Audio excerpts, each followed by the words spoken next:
Your style and your flavor make the city rock. They must say the season come out with a bang. Coach Minzy, best round here. Remember that.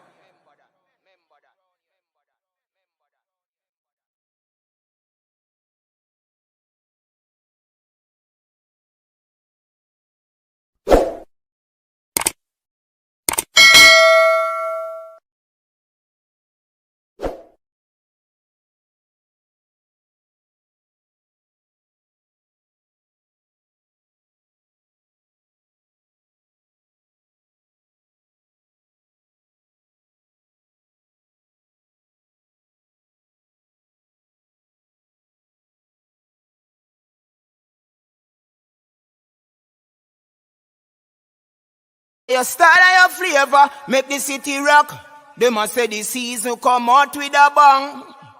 Coach Minzy, best round here. Remember that.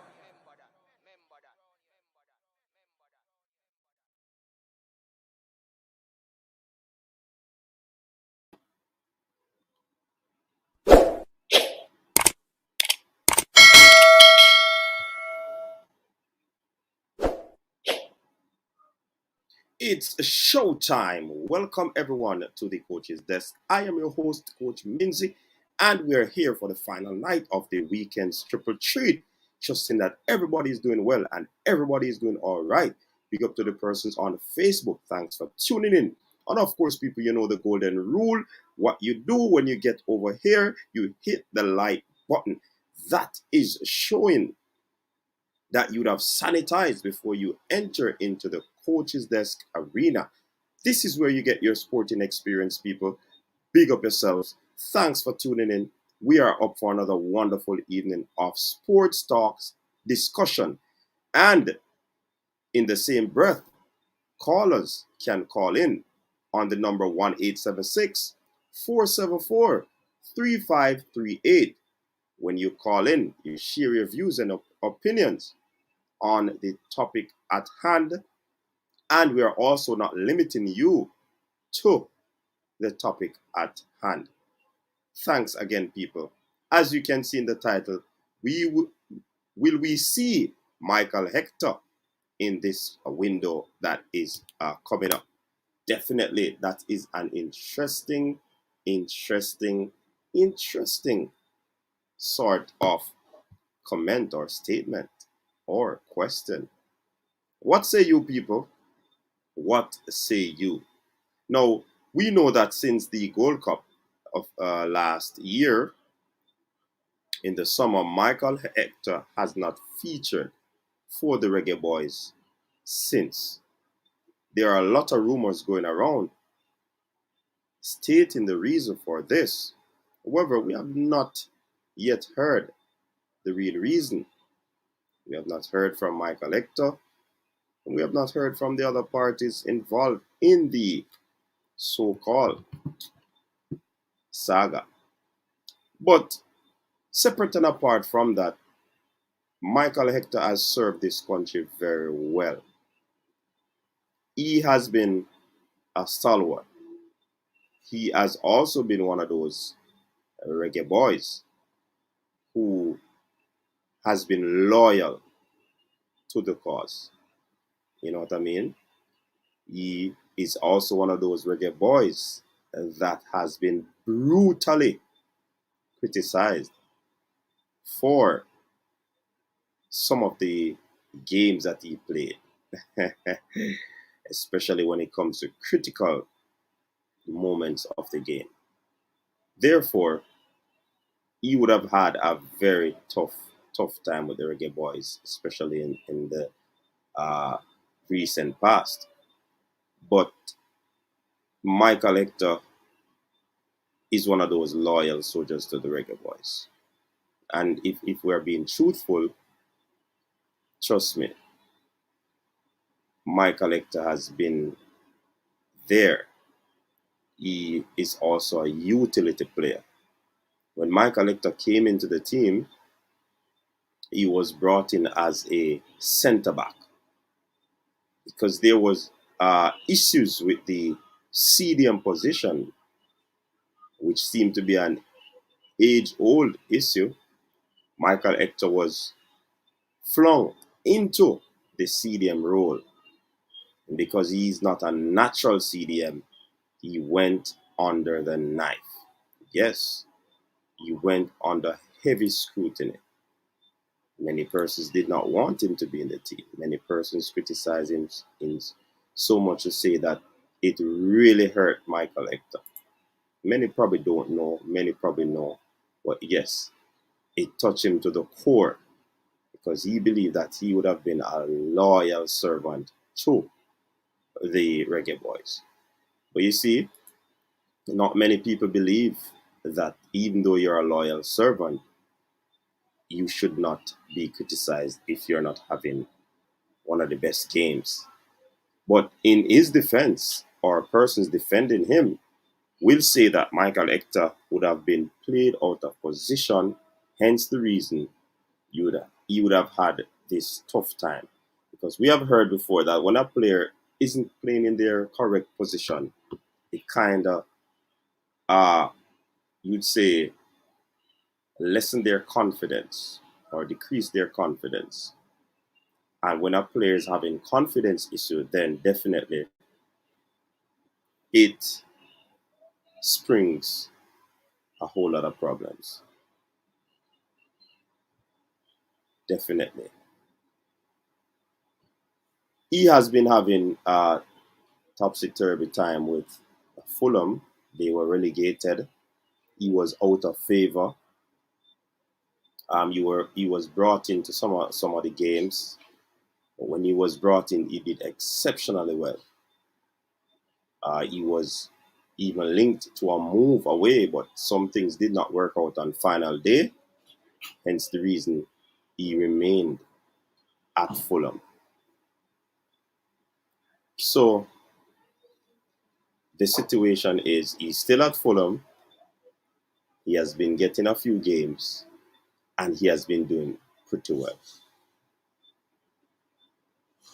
And because there's a new coach now, new head coach, because he was there in the midst of the Gold Cup. So the question I am asking now, will we see Michael Hector in the window coming up? Is it a good question? Or this question nonsensical? You know what I mean? But I want to hear your views, people. Just giving you a rundown of what transpired where Hector is concerned. This man has been playing for Jamaica from he was like about 22. Early days. So this man Hector really loves the country and he would have put out his all to represent this country. So, people, what say you? Do we believe that Hector deserves another opportunity? Because when he played the first two games of the Gold Cup, and by my estimation, and others might share the same view, he did pretty well. He did pretty decent as one of the makeshift central defensive midfielders. He held his own. But for the games after, no Hector. Little did we know that there was an incident or an alleged incident in the Reggae Boyz camp, and that would have caused him not to be seen throughout the tournament and even after the tournament, coming into the World Cup qualifiers. No Michael Hector. So based on what he has been doing in recent times, persons have been calling back for Michael Hector. And it just goes to show that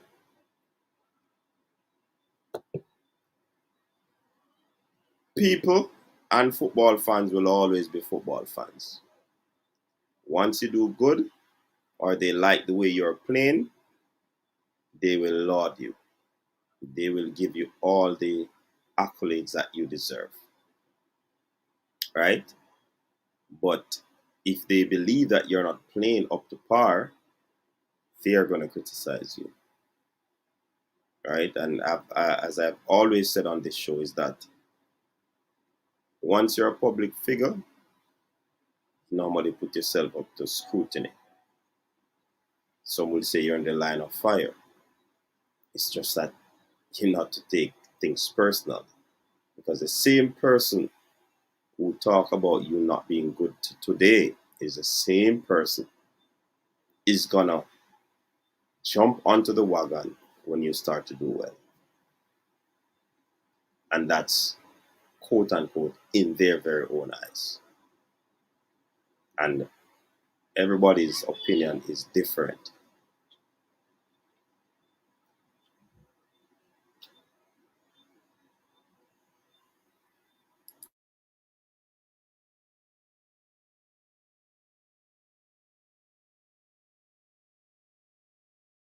Give me a second, people.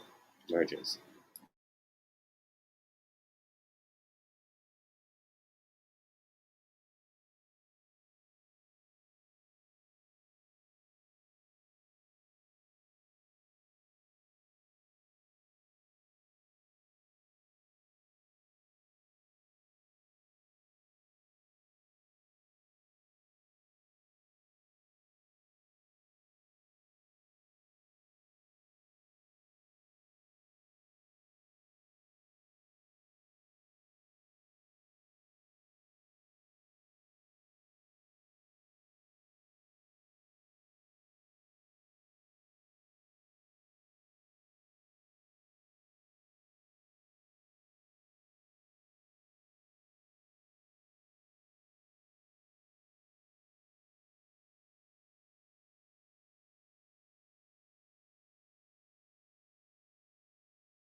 Sorry about that. Break in transmission, people. Yes, so um many things were said about Michael Hector. Some might be true, some might not be true, but I mean, some of that could be as a result of him being played out of position. But like I said, now we have a new coach. Let's see how that will go. All right, so definitely we look forward to that. I am interested to see that squad that will be picked, that will be coming up in short order. All right, people. So with all that said, let me see some of the comment in the comment section. Um, definitely to see what you are actually saying. All right, let me check them out. So SMM Ja, bless up, D-Low to Nance, French League. Let us see, medical.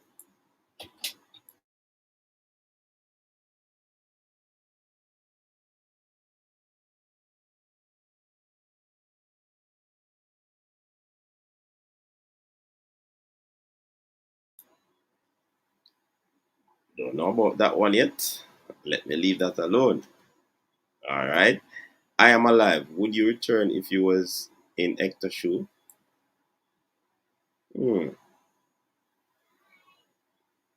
I don't know that. That's a good question. I'm alive, but let's see. Mark Chambers, bless up. Big Hector in, Alvas out. Duclan, put Hector in. Take out the other H name. Who is that other H name?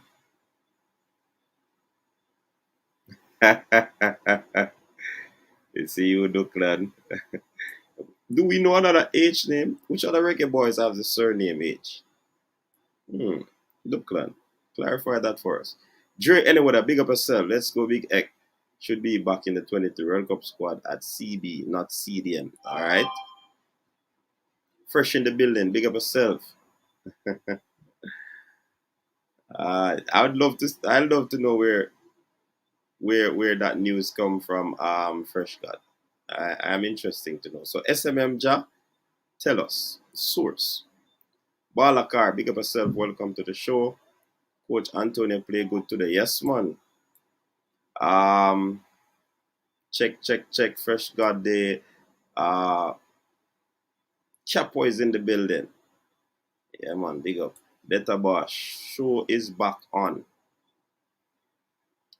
Big up to the silent Dexters and the ladies watching tonight. Noisy Deskers and Buckle Gang. Big up.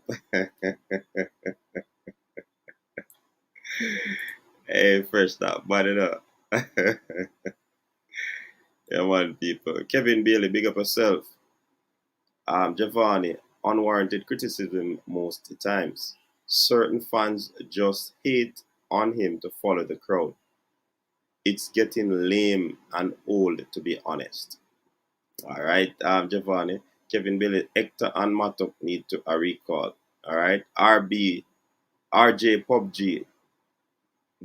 Uh, Jairus, big up yourself, Jairus. Cyan All. It is a yes for me, all right? Hector was a better CDM than Aka, even though it's not his natural position. All right, that's from Jairus. Kevin Bailey said, well, Tapa kill most of the ball by playing them as defensive. Free up Hector. Injustice kept him out of the national team. Gilfie Timal, big up coach. What position is Hector playing at Fulham? He's currently playing defense. Central defender. And so far this season, people, he has played 3 games, started 3, 90 minutes. He has not scored any goals. Passing, well, no assist. Touches 122 in those 3 games. That's for the 3 games, 122.7 touches. He has an 84 accurate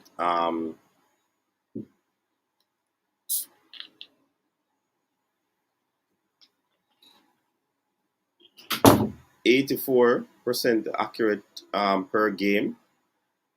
Accuracy in his own half 93, opposition half 65. Long balls 50% accuracy. What's that? Accurate chip pass 37%. Accurate crosses 50%. He has kept 2 clean sheets, being in the defense. Interception per game 2. Tackles per game 1.3. Possession 1.3. Dribbled pass per game none. Clearance per game 2.0. Yeah, he has a 57% total duels won, ground duels 50%, aerial duels 62%, possession lost over the 3 games 19.3, fouls 1.7. So no discipline problem in terms of cards thus far. Yeah, to begin with this season, not a bad look for Michael Hector. Not a bad look in the games that he had played. He played. Yeah, man. So based on even the latter part of the season, he had some very good numbers. He put in some good shift. I think he played over the weekend as well. They went to a penalty. Yeah, man, and worries. Well, let me check that. Yes, they won 1-0 Fulham. And he played that game.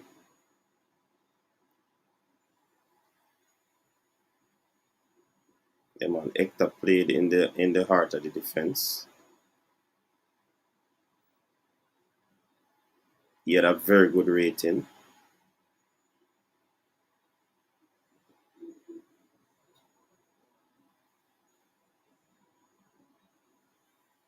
Come on, Hector has been doing good so far this season. Good so far this season. Another clean sheet. Nicholas Pusey. Hector look like him a catch back form. Yeah, man, I believe so.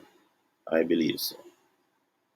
I believe so. Probably some things he had on his mind as is not there anymore. The position that he's playing, his confidence has increased. Come on, a whole lot of things can cause a player's confidence to be down. Now, Claudine H, big up yourself. Hope everything is alright.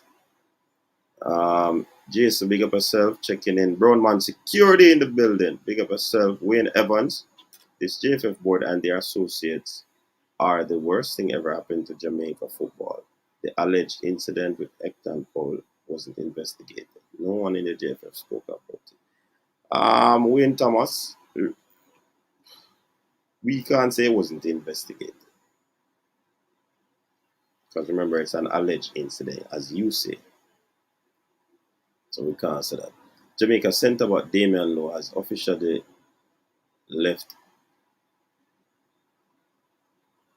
after both parties reached an agreement to terminate his contract. Okay.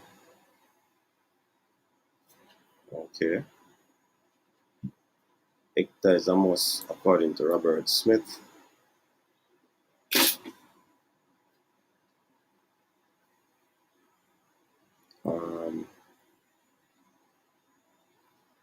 Yeah, want to know where is that information?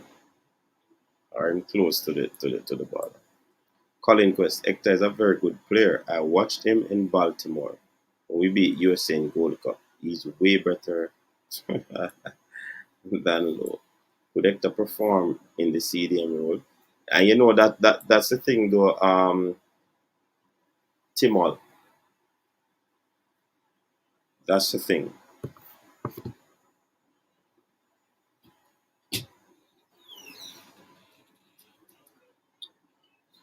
That's the thing. That's one of the reasons why I believe he never played so well for the Reggae Boyz in the latter part, because he was used as CDM. I think when players are not playing in the role or the position that they are supposed to be playing, those things cause issues. So of course he can put in a shift at the CDM role, but is Hector out and out CDM? No, he's better at central defense. David Nicholson, Hector was fantastic at CB for Fulham. Of course, he's doing pretty well at that position. You don't get the nickname, the championship Van Dyke for nothing. Yep, absolutely, Giovanni. So if Hector is back, or if he's gonna be back, it has to be in the central defense position. Has to be. I wouldn't want to see him in the stadium. I wouldn't want to see him there. Lloyd is saying, good evening. Bless up yourself, Lloyd. Has the date been confirmed for you and your other YouTube channel friends to meet with the president? No, Lloyd, no confirmation as yet. I see you following up with a Lloyd. All right. Stephen Ramdeen is saying Hector is a baller, but just not rated by Jamaicans. And you know, I don't believe that Hector is not rated by Jamaicans. He's not rated as a CDM. When he plays in CDM, the Massive give him a hard time, because Hector is not an out and out CDM. I put it to you, if he's placed back in the central defensive role, centre back, trust me, you'll be seeing the true Michael Hector. So it's not to say that Jamaicans don't rate him. Remember, a long time Hector playing is a lot of part, I think it was Schaefer who tried him at CDM. Somebody correct me if I'm not wrong. If I'm wrong, I think it was Schaefer who tried him there, and from that there are issues. And even though some of those games that he play at CDM, he not play too bad. And sometimes Stephen Ramdin is that Jamaicans are just hard to please. Trust me. When he was playing for Schaefer, he was good. Oh, that I said when he was playing for Schaefer, he was good. King Job, big up yourself. Some Jamaicans then, yeah. Vibing for you one. Hector, have my vote for return to the Reggae Boyz team. Good baller. Yeah, man. Colin Quest, they should kick out of the team and find out if he's oh boy.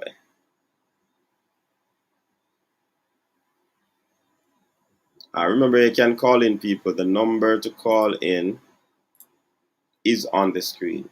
876-474-3538.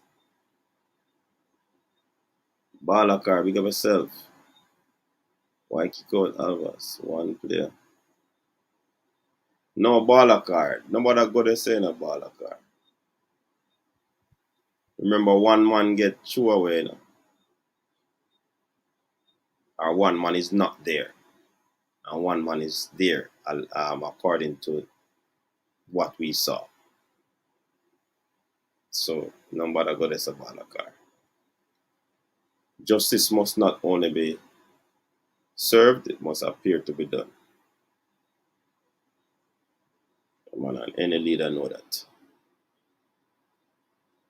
Yeah, man, that's how the cookie crumbles.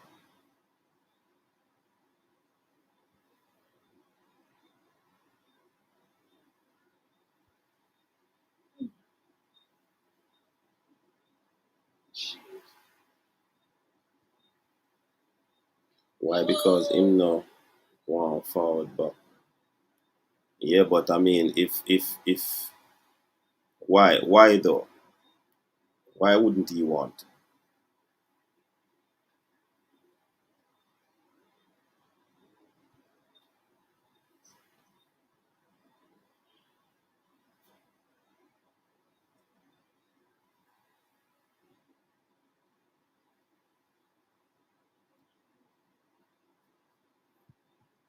Who would you have? Warren Webster. I would want. Boy. Boy.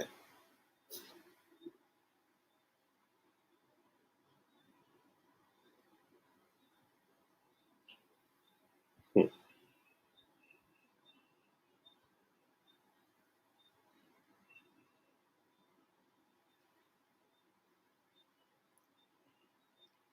Good jam, big up yourself. So, Coach, if Hector is to play centre back, who would be the best player to put with him?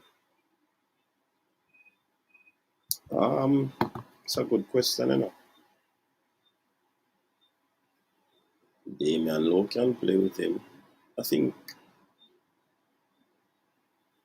because he can play on the left side, he can also play on the right side. I mean, he can be paired with anyone. Colin Quest said Pinnock and Hector.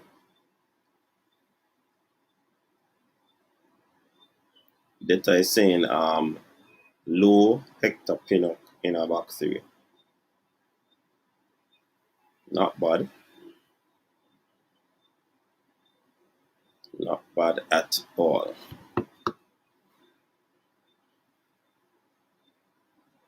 Not bad.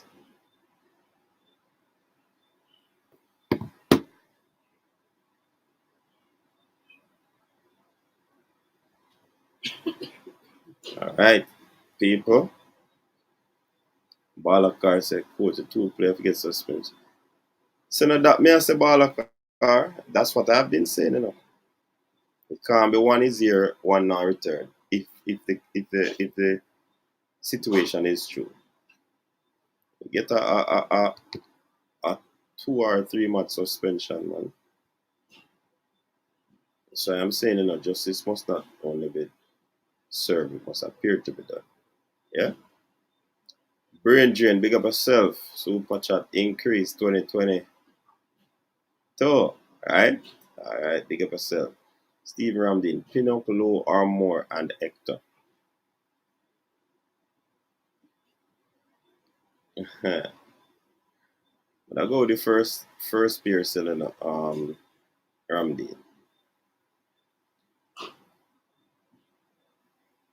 Because we also need speed back there. Yeah. All I'm saying is that anyone who thinks otherwise about starting Pinnock is a threat to the national security. Hey, Javan, where you get to talk them from, man? Easy, yeah, Balaka, yeah, man, that's some seat, man. Try low at CDM, get him out of 18-yard box work. Nah, I don't believe Damian Lowe best position is a CDM. No, he's a better central defender. The one gave him on play, man saying I like it. And even though he supposedly did well in our eyes because he was fresh, I would guarantee that if he had continued, a pure fire wouldn't have burned on Damian Lowe. So, no. Big up yourself, Ian Campbell. Top rated CB in the Prem this season, US, Mexico, and Canada. Would kill for him. Yeah, man, Ethan Pinnock,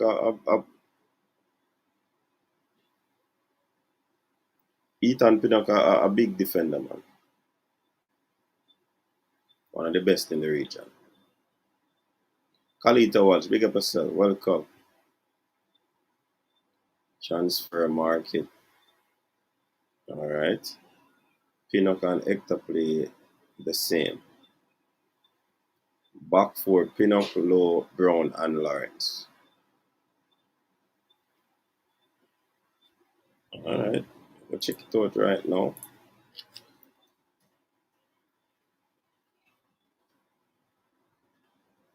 Some Reggae Boyz fans know everything we're going on.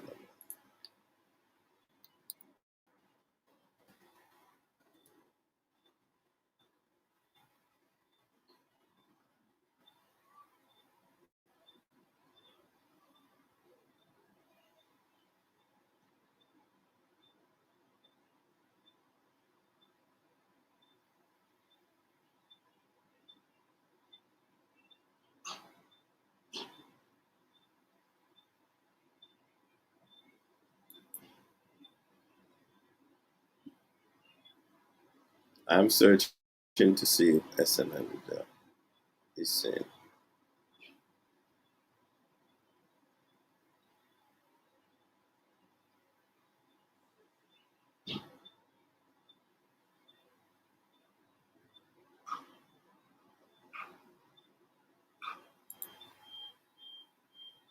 All right, I'm not seeing. Oh,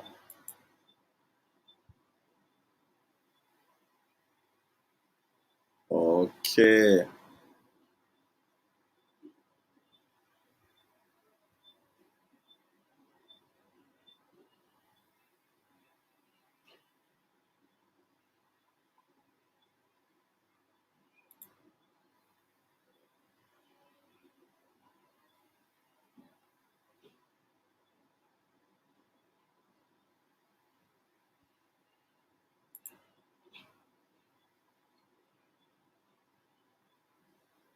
Okay, SMM just see the thing about free agent, but I'm not seeing the other part that you made mention of.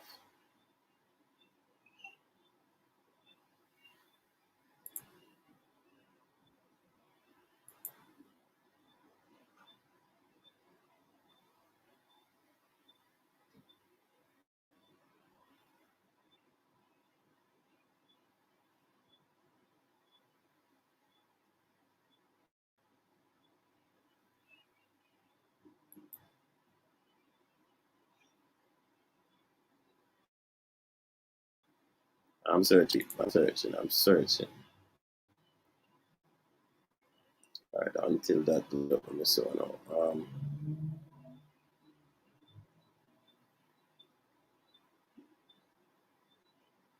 Pinnock and Hector play the same. Big up CD. Big up yourself, Wayne Evans.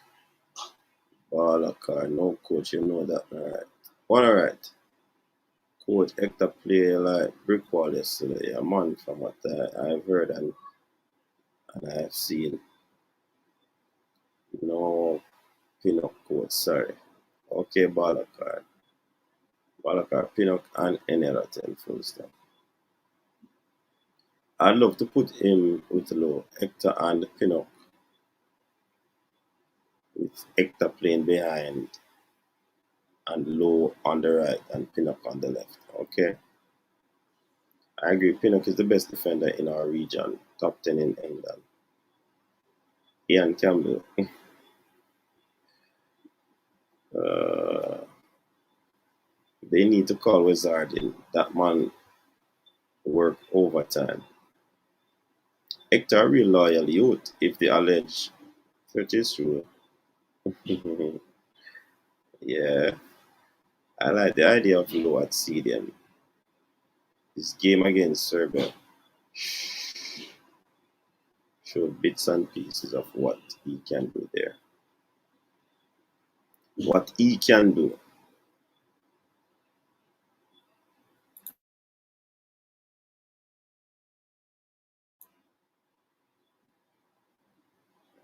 See if this can follow me. So I'm not fair deal. Alright.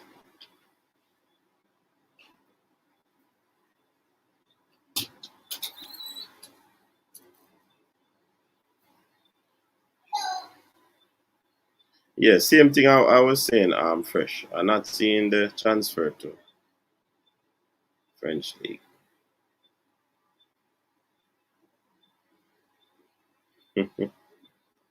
So no more discrimination against Pinnock and the rest of the UK clubs. Hector Low and more.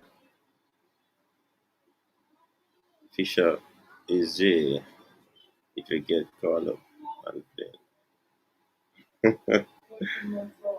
Back for Brownmore, Pinnock, Greg Lee. Hector should be given the captain's armband.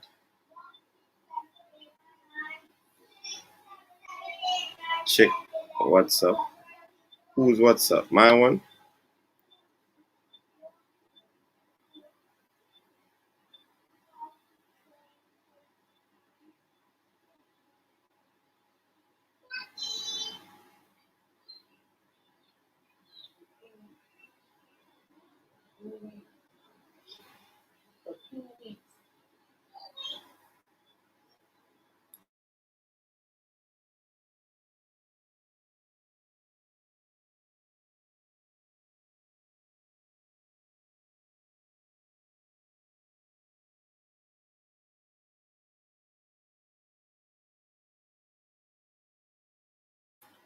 Yes, SMM Jam. You see that part right there now?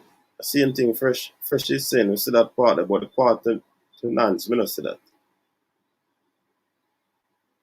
I don't see. That's the part I don't see. Thank God it's not fans picking the team because some would make the same mistake like the previous coach. For example, Boss Thomas, for example, give us an example. Boss Thomas. Fabian for low at CDM caused that goal that Serbia scored on us. No, I don't think they meant low at CDM. Nah. Centre back. Saw something somewhere that Low is going to France. Not sure how credible it is, but that would be great to have another Jamaican in a top 5 league. It means we're gaining more respect, definitely. David Davis and Anthony Grant at CDM.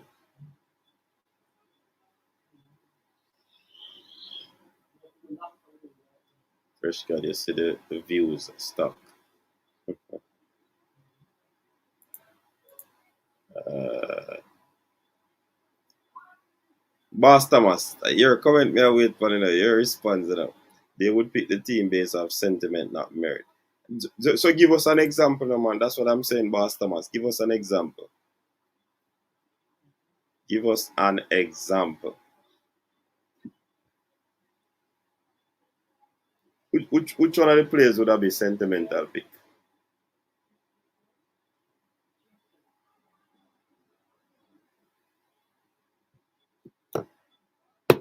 Boss Thomas. The number is on screen, people. You can call in.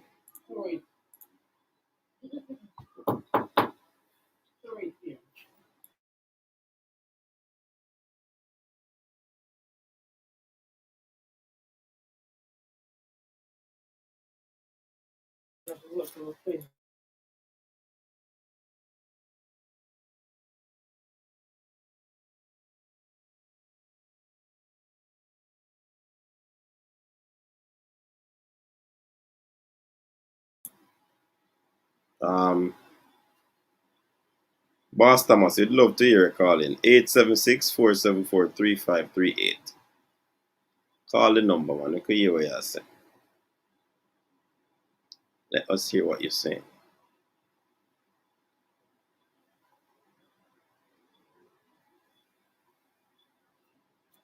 See some message are coming in as well.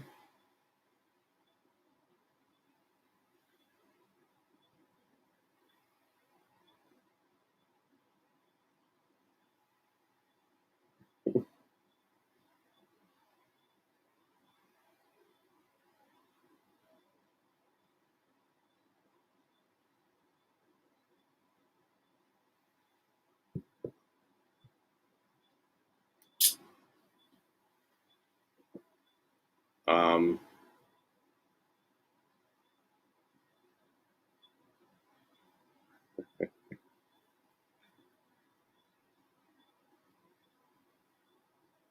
don't want no negativity for the new year, so I will not call names. Just call position, man. Call position. Remember, we have a new coach now. John Mars made it clear the JFF tries to get involved in player selections. Hope them leave all to pick his own team. All right. No Alvas, no Aka, no Fisher, no Flemmer. Bench Taxi, get Blake to distribute the ball better. Equal third place. Okay. Explain the line and the three chicken. Leave that for another day, brain drain, but one great Bob Marley sung that song. What happened?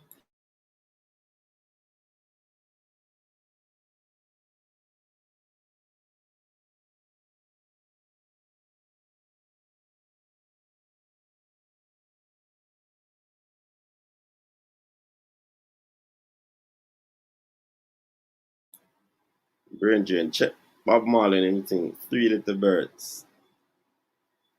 The lion like to hear the three birds singing up. So you can check Bob Marley. What central defender are we taking out to put Hector back in? Hector, who played 4 games for his club this season. Hector era leading to a goal master. I'm Rob Smith. It's not even about taking out a player. And nobody is saying that Hector is to go back into the starting 11. But if you're picking a team, you need depth, right? So you could be one of the backup CDMs. Not CDM, central defender. You know what I mean?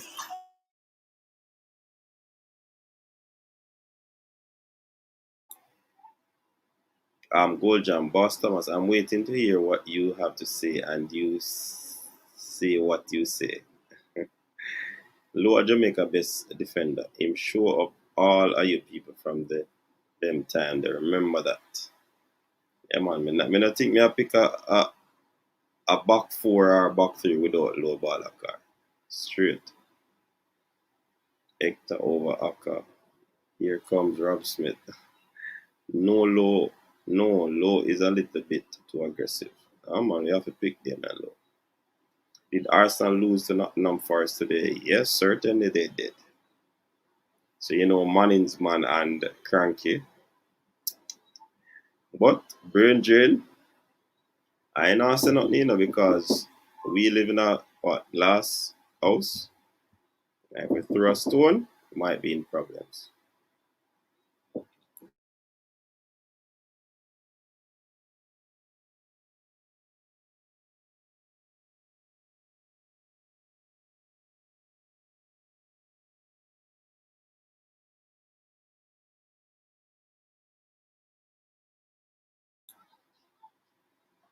All right. Jay was, what's your opinion? Not my eyes test. More gone with it. Sorry. Where am I wrong? Hector over any day.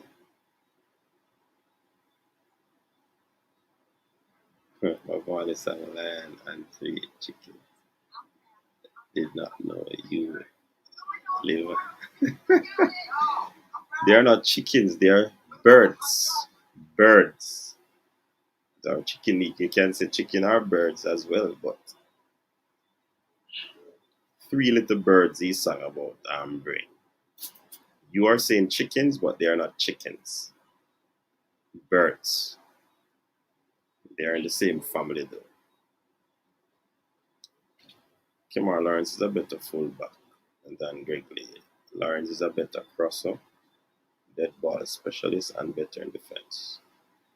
I was in stadium in 2015 Gold Cup final. Sorry, can't forgive the man. He had so much beer thrown on me by the Mexicans. Gold Jam can stay take out Aka if anyone. Okay. Duklan. People, give me a second there. I'll be right back. Sorry for the stop and go, but sometimes, well, it's the first this is happening, but I have circumstances dealing with.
One Duklan said 3 John Crow.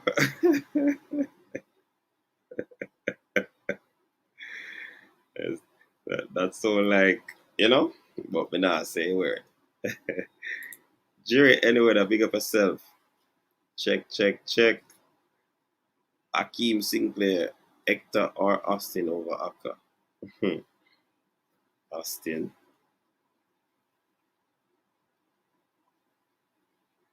I say call all 3. Taxi, Bella, and Lee. Use Bella as a wingback or left mid. Masters League this. If Hector is brought back, he needs to be played as a CD. Playing him as a CDM sets him up to fail. I agree, Everton. Liam Moore is not in the best of form. Deshaun Bernard would be a better option for the squad over him. Over Hector. But if Moore isn't performing too well at this moment, and we have a Hector that is up and ready, who is performing well, then why not go for him until things are sorted out with Deshaun?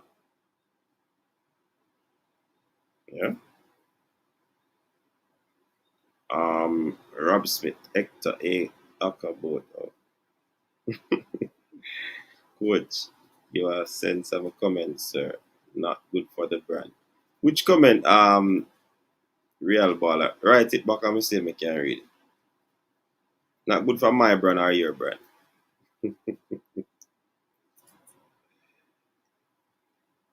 If you want to go in the past or rid of Austin better and younger than Aka.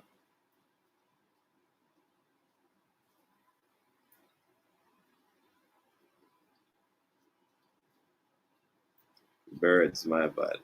Those birds give you football information like man is man, bird do with him. No man. And a bird work with me, you know. And the phone ring off. The phone and a bird. Not bird at all. My phone ring off, not bird. If we had a competent federation, we would be having this convo. Our vision is uncapped. It's beyond me. Is it competent or interest is not there? Giovanni? Wrong display picture, course. Yeah, me I try to change this number up on my phone it there. Let me change it for you there. That was for the gentleman last evening. Let me change it because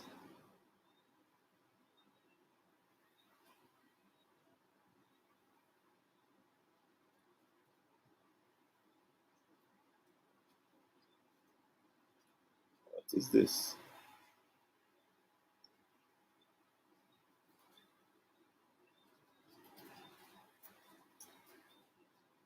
It not look right for you.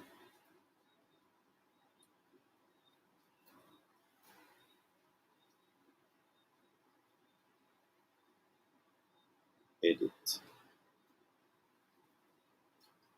Look at this one.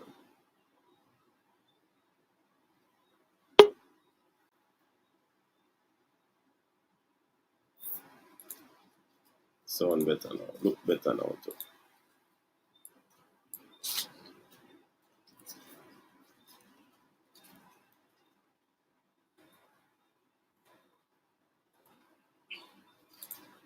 So me and myself are going to reason tonight. Alright. Yeah man, so main motion, me start that out. So if you see me do this again, wait.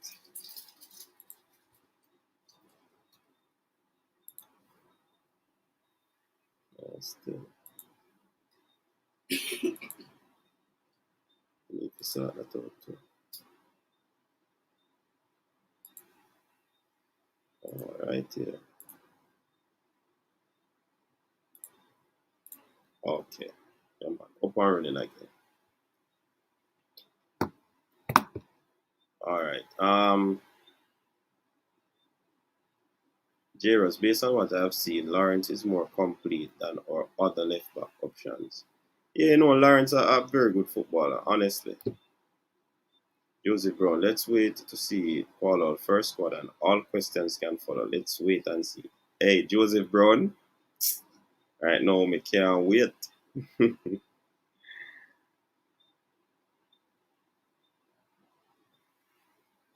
Deshaun said it out his own mouth that suggests a level of interest if he's pursued. Yeah. Oh, watch him, big up. Coach, when is the friendly? The friendly is going to be January 20 in Lima, Peru. Reese Oxford should also be in the setup. I believe he has a Jamaican passport. Goal jam. I think it is both competence and lack of care. Okay. Warren Webster. If we go with the players who are playing the best and consistent for their clubs, we could definitely make a case for Hector back in the squad. Absolutely. After so many years, we're talking about Hector and Aka. Tapa really was a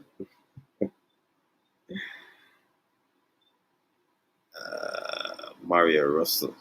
Without a doubt, an Alva Stone should be suspended until the apology to Hector. Alright.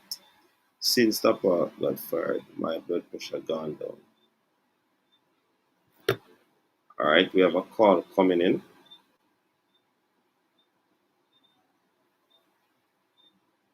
Caller, good night. Welcome to the show. Yeah, man, bless up yourself. Where you calling from?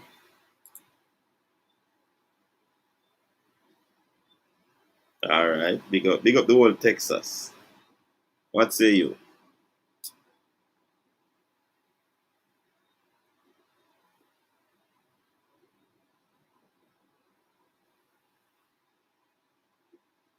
Okay.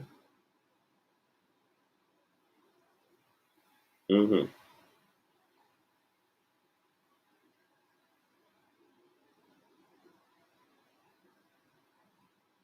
Mm-hmm.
Mm-hmm. Yeah.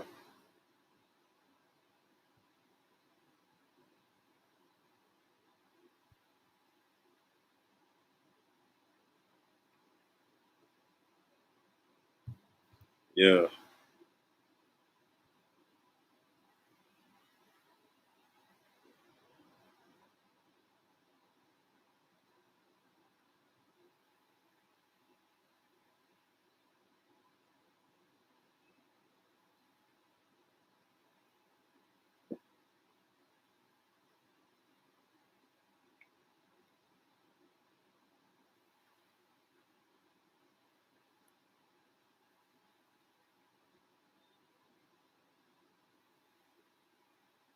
Yeah, man. Yeah, man. So we definitely want to see the you see, even the squad that I was selected to go at the Peru game, I have no problem with that squad. I am eagerly interested in seeing the team that will face Mexico or the squad. Yeah, man. That's how me I read right now. So I'll wait. Me feel like me I wait. Me don't know if me I wait patiently or me eager to see it, but yeah, man. More want to see what go on, man. But it's all about time. Time will tell. Yeah, man.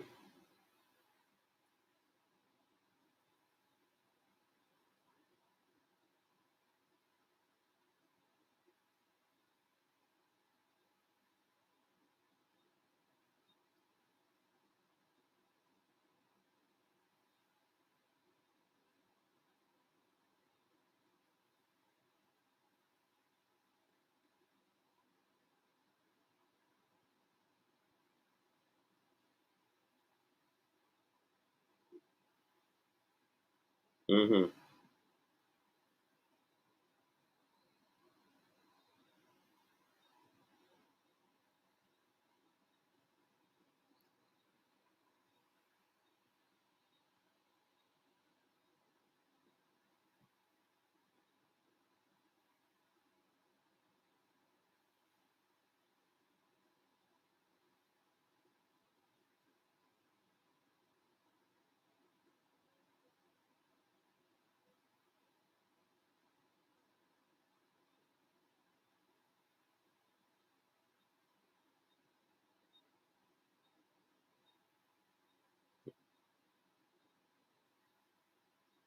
Yeah.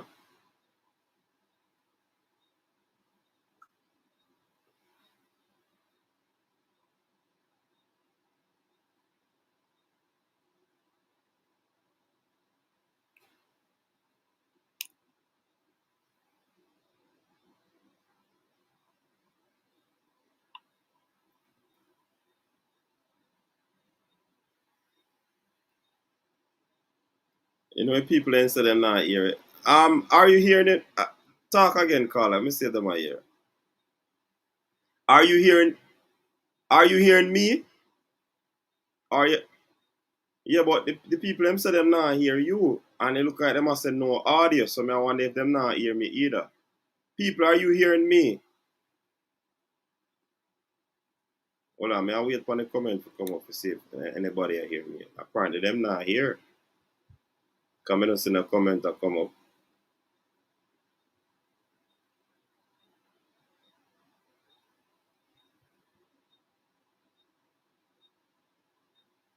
All right, yeah man. Yeah, that me realize. Oh, they are hearing me, but them not hear you. I I first that ever happened. I don't know what going. Everything here up on thing. Anyways, probably I just one of them call where them never did for hear. Even though it was a good call. You see me I say? Well, we not have a show up on Monday still at weekend, but definitely we'll try again the next time. Probably me I gonna ask somebody else to call in just to hear what really go on. Alright, big up yourself, man. Mm, yeah, man.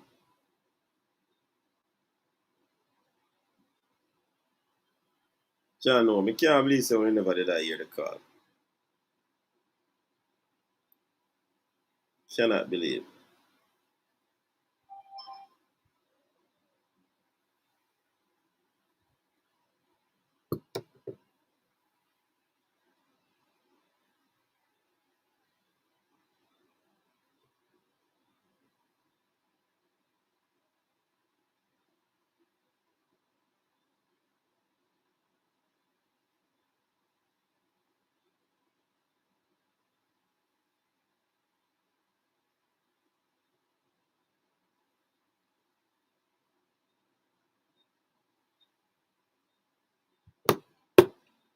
Alright, the next caller call in. Hey Giovanni, when you really hear? Check.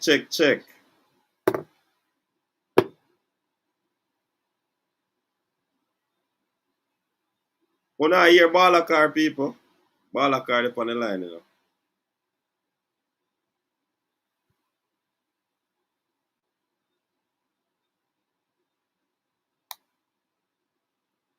Them not hear, you know. I don't know what going. Look like I might end for 2 years.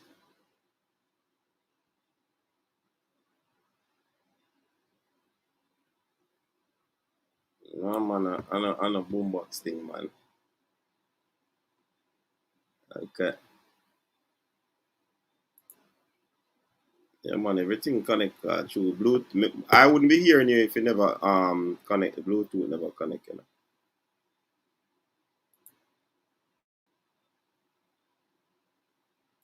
Okay, me know how I go on. Me find out how I go on, man. If them not hear you right now, Balakar, me I go turn off the show. People not hear him now. People them hear me now. Wanna hear him now, Yeah, man, people? me just say, yo, the one baller can't get suspension. You see me, all a two baller them have to get suspension. Yeah, man. If there's a Them a situation, hear me now. yeah, man. Them are hear now, man. Uh. Yeah, me agree with you. Boy, You know. One, if there's a situation with any footballer in our team, right? Once there is a situation, um, it can't be a situation where one baller is there and one is not there. Even though we have heard that um the other ballers situation why he's not in the team is because he chose not to be in the team. Him turn down call up. Oh. Yeah, so it might seem that like him get short, but I'm not short. Him get short. Oh. Boy, coach, see them see Antonio bounce off two boys. Boy, I tell you. So you say you rate Antonio now. Are you the I rating for a rate long him, time? I rate him for a long time, but so when them turn down he call, when Jamaica call him, you just, kind of did make me have a bit against them and thing, but you can't ball from them good, you see me? Somebody asks why the line have a fix when you're up on the ball car. Yeah, man, you know, make them know say I'm my show, man. A baller car come fix it, man. A baller car go for the thing, man. Coach, the youth when me sent you today on Instagram, you saying you can play for Jamaica? Yeah, man. You know, him, some of my people might talk about him. He and that talk about again, you know. Deshaun. Yeah, man. Is a is Mm. a is a man you baller where declare say him interested, you know. So if the federation go at him right now, him a But go. he young though. Yeah, man. Is a young baller. Oh, yo.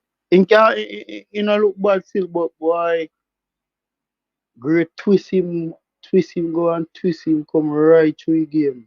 Mm-hmm. Boy, just hope great forward in for Mexico match. Jano. Sweet. Oh, you mean Yeah, yeah. man. Trust me, him play some good ball, man. Why, man, tell him, hey, Balaka, him body, you know. England, we call him, coach. Why, man, tell you, say the ball are bad. But you know, Uh, uh, uh, somebody say, no, if he was that good, you know, why would I not look about him Jamaican passport? but, Because England would have but, gone with him already. but, coach, the next thing we want to say to you still, they always just say, yo, some of the time, the coach and pick some player where now perform at them club, but yet still when they come to they represent their country, Mm, them play good. Just like England, France, you see me, because me see Pogba now play nothing, and France have to call Pogba. mm-hmm. You see me, because coach know what him can do. The Yeah. England coach, no matter what end this do, end this have to in a team. You see me? Mm-hmm. With man no care top man defender, when name Dyer, Mm-hmm. go Euro. Eric there, yeah. Yo, he coach crying, man, because the man say, yo, he want carry Dyer, but Dyer never they perform. And you know, say, Connor Cody perform good, so he must say, boy, Jano, he have to left one I play them when I perform, you see me? Mm-hmm. So, coach go always have their favorite, which baller they want to use, and which baller they don't want to use. Yeah, man. But every You coach see? have their favorite, you know. That way, a long time, you know. Every coach have their favorite, you know. Yeah, Me know yeah, man. 80% in the chat right now. Me know they, when we talk about the defender, they don't know like it. Yeah, he can play, but for me, I test. Me not pass him because he walk too much in a game. Yeah, man. And next thing, you know, Balakar. People they want to know Yeah, if you are gonna switch your ratings to Ethan Pinnock. no man, that can't change, man. It That will can't never change. change, man. No, sir. Coach, a day in, day out, me make sure sit down and watch the ball every time he play. So hold on. So what me not understand your eye test then, Balakar. So that's why me I tell, alright, me tell a reason why him look good and you not listen to me. Me hear that, but that no prove nothing to me. Cause the man play upon a Okay. different side of the same back show. You're saying can't play upon a side. And him play well same No, me way. never say, no, me say he can't play now back two. He can't play two back. He have to play three back Two, coach. two. You Like mean the you two, mean the you, you two, mean two central? yeah, the So hold flat, on, hold flat on, back hold on, four. hold on. Him play that for Jamaica already. 2 games in play for Jamaica now back to, according to you. Yeah. And we get hurt with you know why? We get hurt, but individual performance from the baller. Yeah, Was but it it good too or slow. bad? Yeah. Coach now get back in a position quick enough. I just that me they say. Ball in club too. No, You sir, have me don't say aerial that. Me ball don't say when we that. see. Brethren, Oh, you know that. the man, one of him strength is him aerial prowess, brethren. Ah, that's all. So y'all Ar- say him have problem in our ear. No man, me never say I have no problem in that here, man. Me say Mm-hmm. him himself get back in a position slow. If we have a pick between him and Hector, me they Mm-hmm. put Hector there because Hector can pass the ball just as good as him. Or Mm-hmm. probably better than. Mm-hmm. And I'm not joke that. Hector probably faster than him same way. And the two of them slow. So whenever they come to Jamaica because obviously he go get called. So if he play, you just hope them play with Damian Lowe because Damian Lowe is fastest defender. You have to have one defender will have speed. And that kill Manchester United, you know. Lindelof Yeah, slow say him not and fast Maguire slow. and you consider Foden as a fast baller? No, sir. Foden slow? Who don't consider Foden as a fast baller? Ryan Sterling them a fast baller, man. Yeah, Ryan speed exceptional, brethren, when it come on to that. No, man. Falling, you know, say Falling just quick with the ball and foot, man. So you know Falling and no fast baller. okay. I'll leave it there. Yeah, But man. you made mention of Antonio turning down Jamaica. When did he do that? No back in ideas, man. Then You know, they go feel back when he younger. but what happened there? Remember this the correct thing for that, Balakar. And Mm. he was actually he was actually scouted, and based on his Yeah, performance in that game that them go scout him, them say him not good. never. So you Okay. say not you can't say him turn down Jamaica. Just like when they do Leon Bailey. So if you have a scout a play, you can't use one match for watch them, because suppose you have a half game there, so.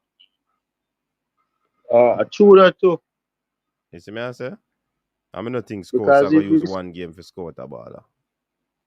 just like when they say the scout them go to Belgium and I never shamar them go fi watch. And you know, Mm. him stand out and you know they start following. But coach, one more thing before me cut. Mm-hmm. This Craig Butler thing and the JFF now go change. I don't know, I don't know at all. I You know, don't know. look so you know, because Craig Butler have couple baller in Europe.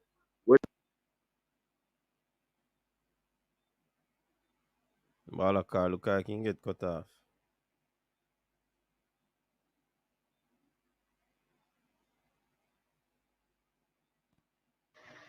Hello?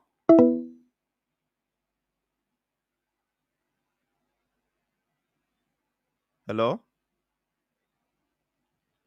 Hold on, that call will come in a while ago. We kick off baller car. Wonder if. Hello? So I'm like the phone, and that phone can tell me who are calling up. Caller, Antonio turning down Jamaica. caller, turn on that caller. So back in ideas, man, they never go.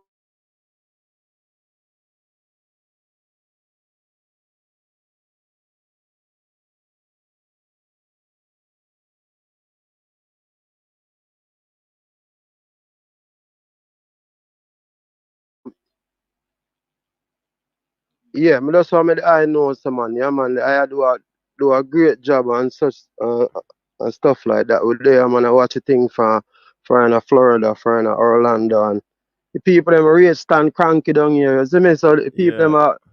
want give Stan Cranky a shout out, you know. Okay. Big up yourself, Stan Cranky. The whole Orlando, Florida. I watch it. I watch a star for sure. Cranky. Yeah, man. Big up yourself. But yeah, man, Lindsay. Yeah, man. Lindsay, I mean, like, not too long ago, when I hear a virgin calling when I talk about Ethan Pinnock. Mm-hmm. Like, when I say Ethan Pinnock slow and stuff like that. But I don't know which league that brother they watch. Ethan Pinnock a good baller. Yeah, man. I mean, Everybody see it except Balakar. I can't believe Balaclar just said that. I don't know what league Balaclar that watch. Because even when Ethan Pinnock not playing, film club team, them look totally different. Mm-hmm. Ethan Pinnock, I mean, the brother so good in the year and him read the game so good. Mm-hmm. And him even score goal too. There's a lot of time he find himself in some good position when he set up goal for him team and stuff like that. I mean, I don't know what Balaclar I watch, but Ethan Pinnock is a good baller, Virgin. We need them on the nice side. You know what I mean, coach? Mm-hmm. But yeah, man, coach, me not tell no lie, man. I mean, me just want big up here, man, and just make the eye know say, yo, una do a great job, brother, and just keep up the good work, you know? Yeah, man. Respect, man. Yeah, man, and big up yourself and Lindsay, man. All right. Cool. Bless up. Yes. Yes, sir, man. Enough love. All right. Hey, people. Yeah. People, me see a name I call the show a while ago. Me can't tell you the name though. Me see I call the show, you know. And when me answer, why me no hear no voice. Sure no star. Phone at the hey, don't call the show. If you know what I mean, hey, look at me, I have to start do it. I start call out to the name. I know say me know who I call. Dwayne H. Back to the question where they ask me. I want to go on this now. The riddle where you give. Because yeah, me know I want to give him play for Jamaica.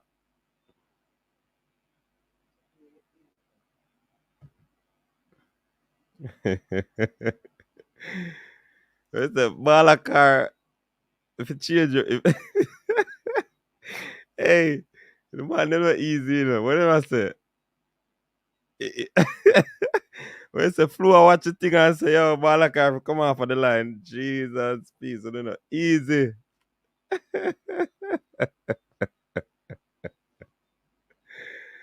Shadow was star right there. Somebody tell Balakar neighbor to change. Wait a minute, change the Wi-Fi code. Brain Jones, the phone company could not take back.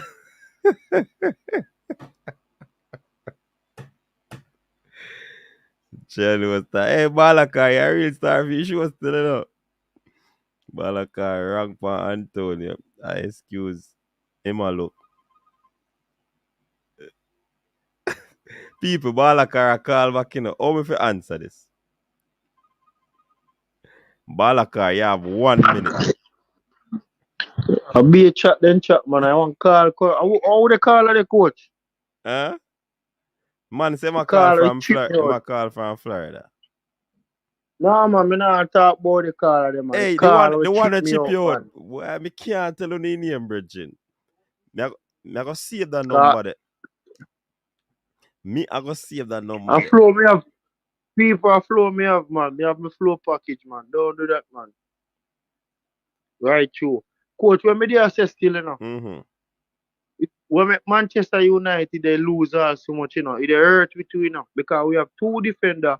They're very, very slow. And when we play against other team where he striker them fast, I be a trouble because Maguire and Lindelof. If you not change, it go hurt you right too. You see me back in the days when Man we used to play good. Ferdinand slow, Village fast. You see what I say? After Vigit never did that fast. Oh yeah, talks about that. But But but none of it them quick never enough we no can catch baller. but none of them never too slow either. After Ferdinand I never a slug. No sir. Me not agree with that. No, Ferdinand been real, real slow, man, No coach. sir. You see me? But I jump off and go and watch the show. Yo, Yeah me man. know some of my people them in I chat. Me know so how no cataract roll. On my show. Me there from day one, no can't make me come off fight. And when time I try to style me funny, remember say me go style on in I comment too. And Dre anyway there. Me respect your brother. Don't make me style you, man. I tell you that straight. You see me? All right, Balakar, big up yourself. All in fun, Balakar. Don't take it that serious, all right? Big up. No man, me nah take it, but me just make them know anytime me style try go out they want style me, more style them when I come and see him, you see me? All right, sir. All I want brother when him Smith, me know a cataract a roll with man. A cataract a clown. All right, Balakar, little bit. Where's the brain drain? Are you did that call? No, sir, that pick up your name, man. You that pick up your name.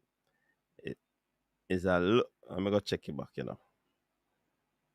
I don't want to miss. Make sure you save the number there right.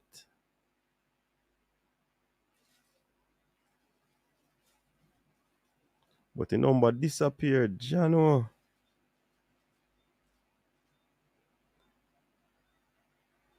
Hey, people, a mystery call that. A mystery call that. That call before the call where kick off Balakar is a mystery call. If me tell you the name will come up, the last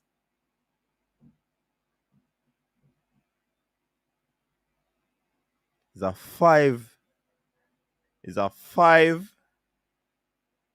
letter name and it ends with A.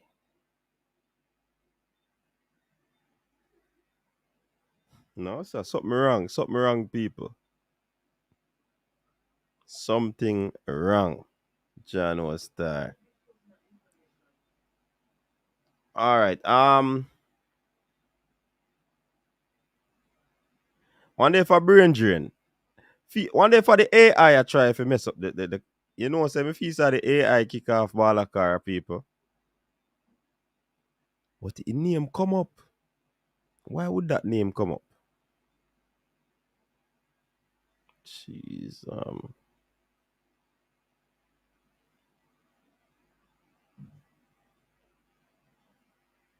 Balaklar or Balaklava.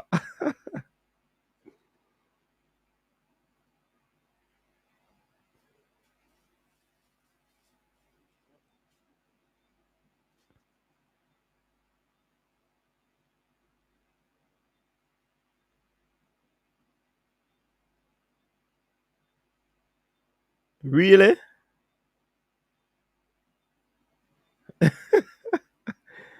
Oh, but it wasn't an official game. John was star. But he's listed as a Jamaican, you know.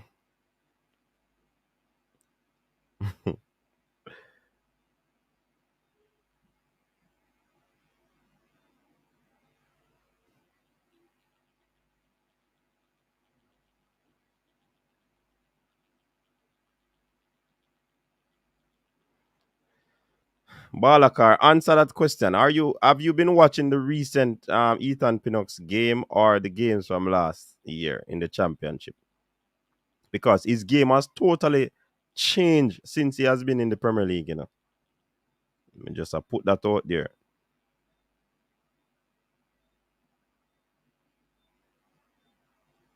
Mr. Humble Lion fans. Uh, that me thinking of Andrew Smith. That's what I think. Balakar probably have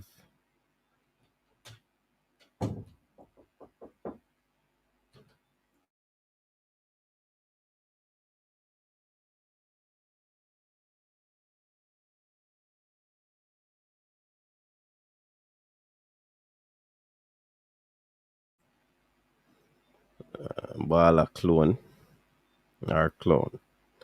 Nobody wouldn't want clone Balakar.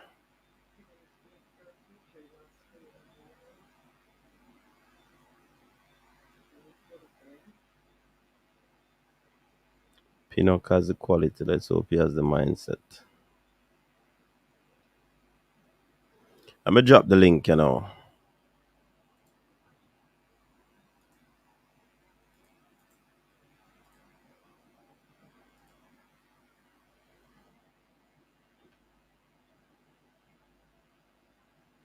can't believe what I said a while ago. I wonder if my eye trick me people.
Man, then stop the plane, the star. Stop the plane.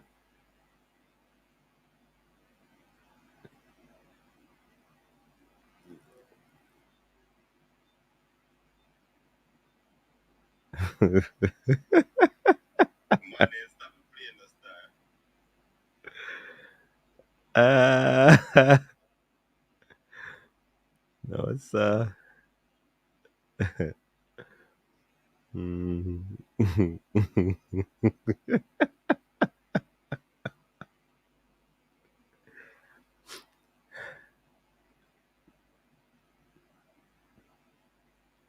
You know, earlier in the comment section, we did say J Ross asked about 1-1.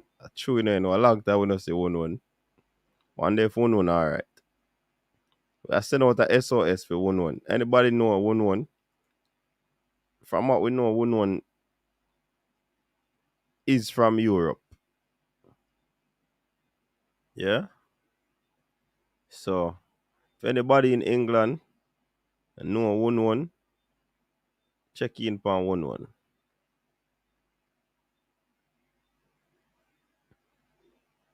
Quick and fast.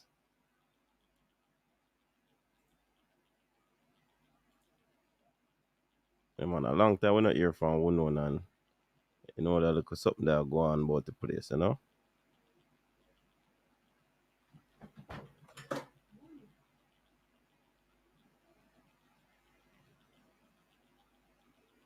Yeah, man, somebody check in on 1-1. Oh, I'm busy. But we just want to know him good enough.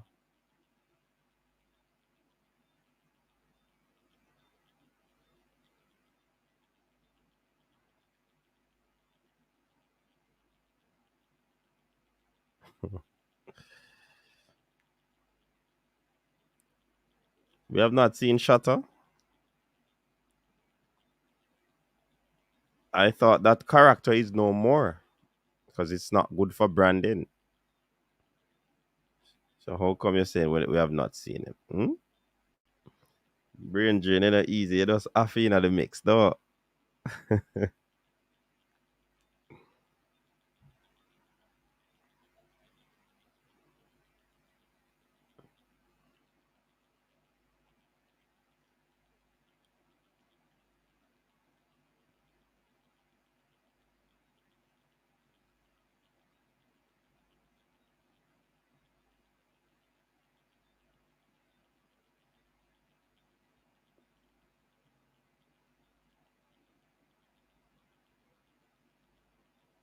Alex in our building.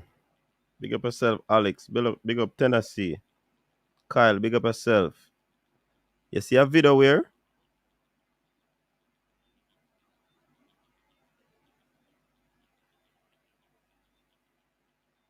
What a comment the gun. Comment the run gun.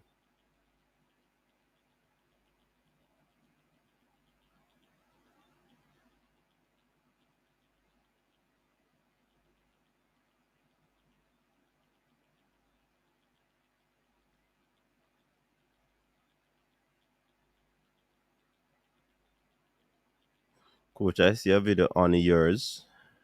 Saying Topper wants 11 million from the JFF. On yours? I don't understand that. On yours, Kyle.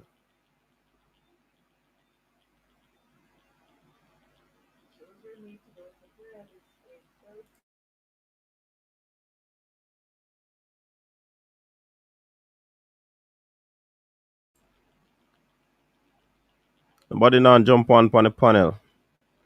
Team Qatar, they can't stop the movement. All right, Phil Jones, big up yourself. All right, collect.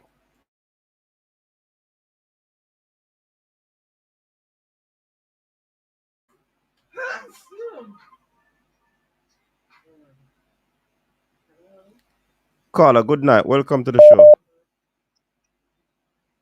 Big up yourself, coach. Yeah, man. Bless up yourself, I man. bless up a show straight from out of Orlando. All right, another Orlando in Again. the build. Yeah, man. Big up, man. So I mean, hey, once more, big up Stan Cranky. Anywhere I'm there. Stan Cranky, the bill for that show, your coach. Me, I tell you that. Yeah. Stan Cranky, him know him football. Wanna know the football, and but Stan Cranky, my one I mean, man. You know when me feel like when him there about more people tune in, cause there have a lot of people there here sometimes when Cranky there about it's just some like a miss Cranky. So you Yeah. know, only for respect for Cranky, you know. Yeah, man. Him probably a listen and a smile, you know? Yeah, man, him know him football, man. Yo, I mean, like, we's a big Liverpool fan still, but you know, we have a lot of friends where Arsenal fans. So you know, I one love steady. Some of my best friends are my Arsenal fans. So it's a good thing. So you know, so I always have the soft spot for Arsenal. But earlier on, coach, the brother there, where name, coach? The last caller, Balakar. Balakar, yeah. Me and my talk about Ethan Pinnock and all these things. Man, I don't know what kind of league Balakar watch. Cause Ethan Pinnock is a very smart footballer. I mean, hear the brother that say Ethan him slow. I don't know what him a talk about. Ethan Smith, Ethan Pinnock, very, very quick coach, and him so good in the ear, and him know how to read the game. That's a great footballer. We need them man on our side every time. Yeah, man, he's a good baller, man. Me can't agree with Balakar on this one. Say the boss not good. Me don't know how And him coach, reach to that. one more and another thing, coach.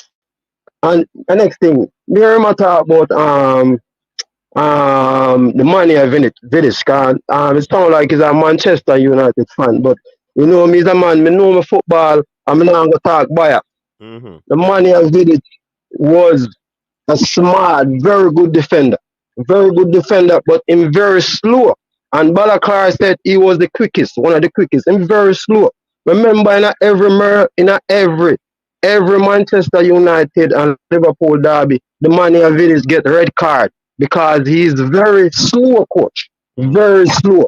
If I'm not lying, I think he have like the record for the most red card in the Liverpool and Manchester United derby because he always got caught just too slow, coach, at all times. Yeah. So, Yeah, Ferdinand yeah, faster than him in my estimation. yeah, I mean, I'm very slow, coach. So, I mean, like, respect. I mean, like, no disrespect to the brother, but a lot of things, man, talk, we can't agree with it, coach. Like, a lot of things, because if him say that about Ethan Pinnock, like, I mean, I really feel like I'm going to watch it differently, because Ethan Pinnock is very good, coach. Very good. That's a very smart defender. Even when he's not playing, I'm telling you, him team look totally different. Because he missed a few games because he went out, and the team look totally different without him. Him very smart and knowing football. So honestly, Balakla or if that's him name, nah, this time my brother. But like, I mean, like, you're not correct, right? This brother. No man don't you know agree with that. No man no agree with that. Okay. But coach, one love in a man, one love and big up on the same fire, and I do a great job and we respect it, everything what I do and we love it. Just keep the show going, coach, and big up yourself, Stan Cranky one more time. All right. Big up yourself, Carla. Bless up, bless up. All right, cool.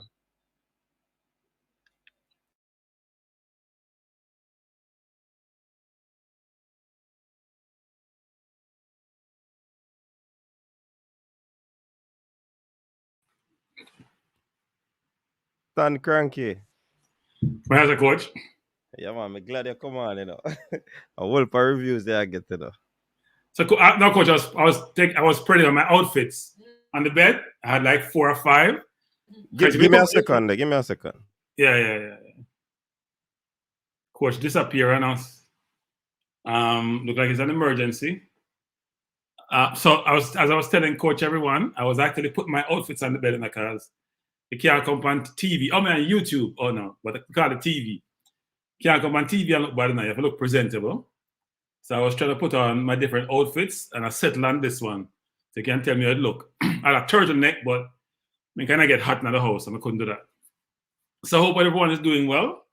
I actually was listening to the show and to the callers from Orlando. Appreciate the good comments.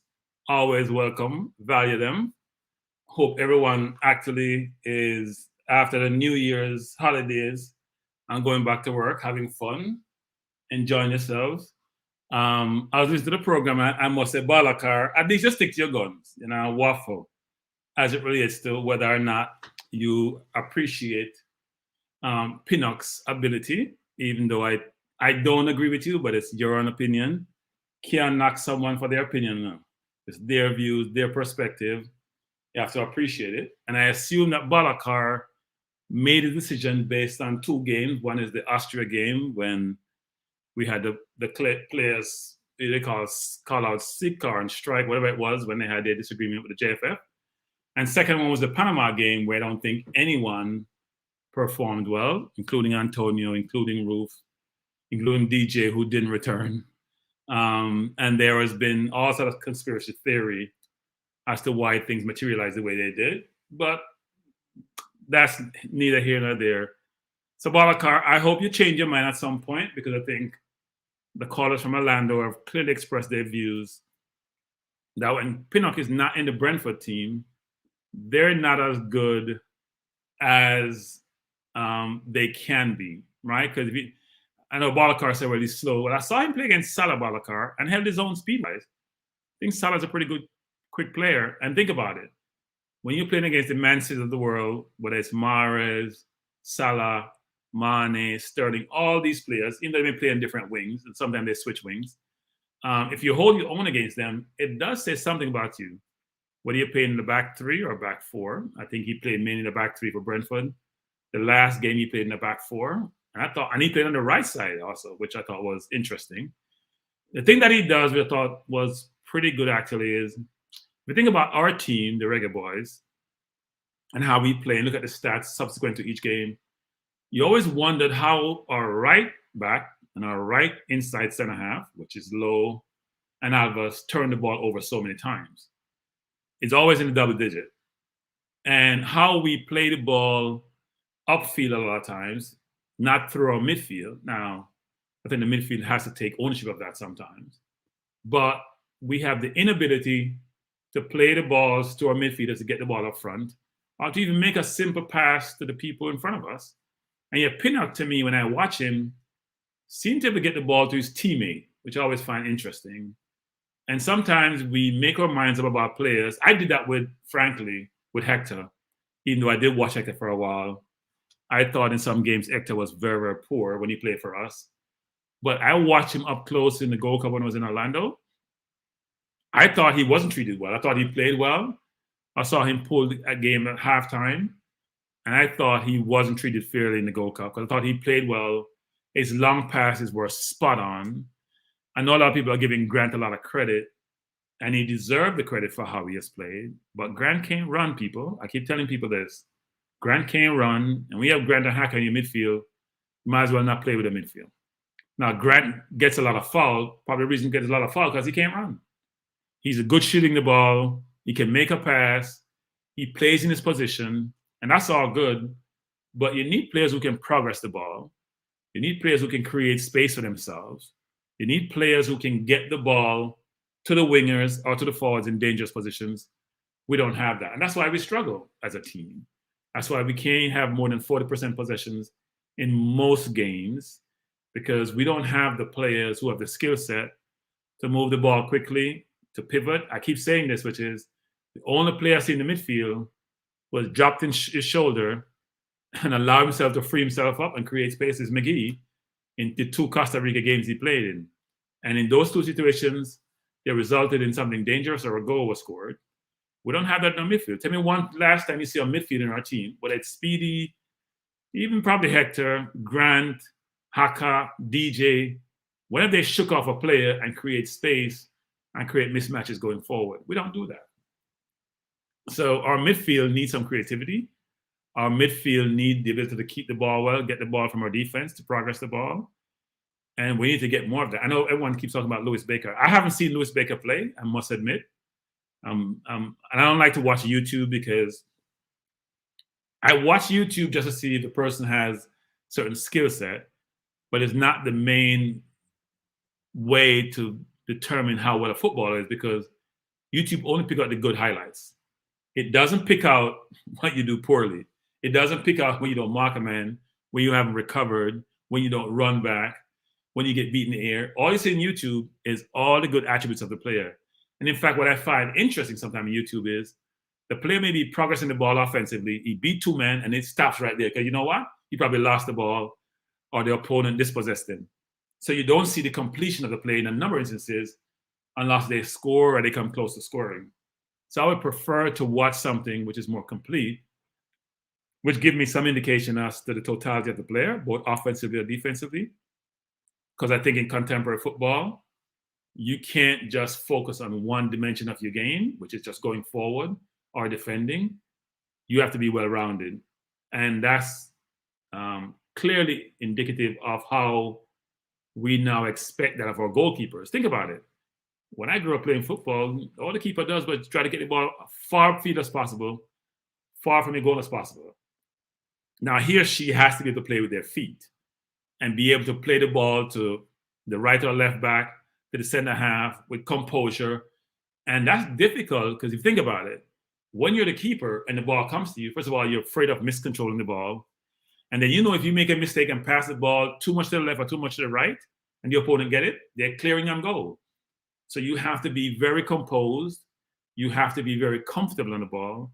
And that's why I see teams like Arsenal, for example, move Leno out and move Ramsdale in because they're not comfortable. He's not comfortable with his feet.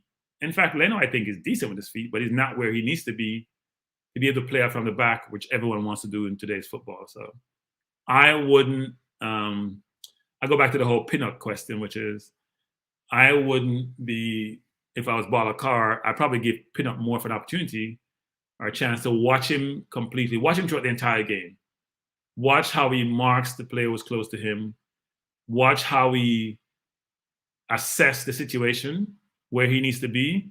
Because a lot of times in football, if you position yourself well, you don't have to tackle. Even though I think everyone needs to learn how to tackle or, be able to get the ball off the opponent. If you position yourself well, you can make the game very, very simple. I think Pinnock does that. Does he have deficiency? I'll admit, like Bala Carr, when I first saw him play in the Austria game against the US, I walked away thinking, he's not that good, especially when he got done when he was on the right by the kid from the US. I forgot his name. I think he now plays for Norwich. But I do think he has ability. And when I look at the Jamaica team play, there are players like Lowe, who is athletically gifted, but who makes a lot of rash decisions and put his team under pressure sometimes. Turn the ball over too much. And I like Lowe, and I rate Lowe.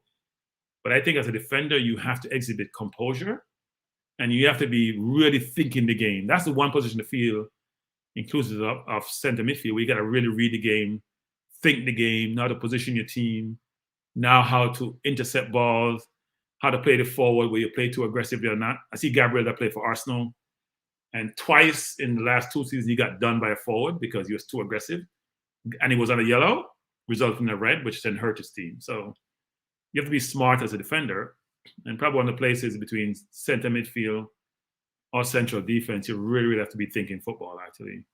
And can't just play just based on your natural ability. So my hope is that Bala Carr will convince you to not be so hard on Pinnock because he's a good player.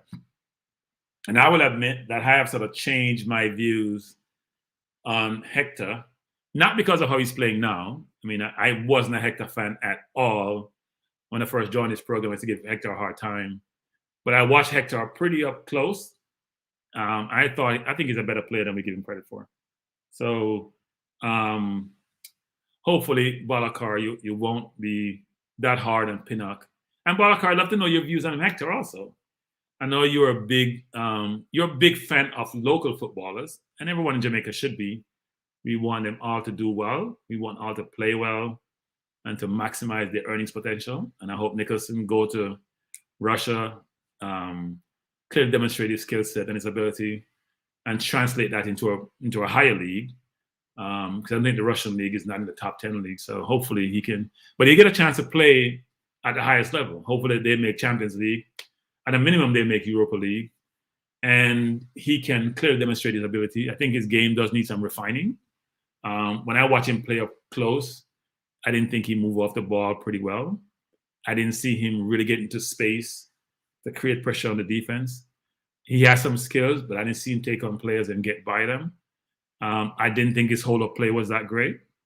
And when I judge forwards, there's about 7 or so attributes I'm looking for that they exhibit for them to show me that they're differentiators and that they're very good. And even though I think he has a good shot, he does have some skill because I've seen him exhibit a couple of times. And he's a good overall player. I do think he needs to refine his game and enhance his game. And hopefully he'll go to this team where, from my understanding, he's got the number 10 shirt, even though he's a number 9. I'm not sure if he got the 9 or 10. I heard it say he had a 10. So that means the team values you and they give you that number, that prominent number. And hopefully he lives up to it. I am concerned about him going to Russia where it's so cold, frigid cold, frankly. And sometimes when you're playing ball and it's that cold, you sort of lose. You just won't be on the field sometimes. I know people don't think that's important, but it's very, very important. You want to, especially when you come from a very warm climate. But hopefully he does exceptionally well. But I think tonight the topic was more around Hector, and we will see him in this window. I'm not sure what happened actually, because Hector hasn't made the 23, but DJ hasn't returned since the Panama game. I know Hector hasn't made any of the World Cup qualifiers, if I recall correctly, but DJ also hasn't come back since he was here, and he played throughout the entire Gold Cup. I can't say I'm a big DJ fan. I'm not sure what DJ does exactly really well.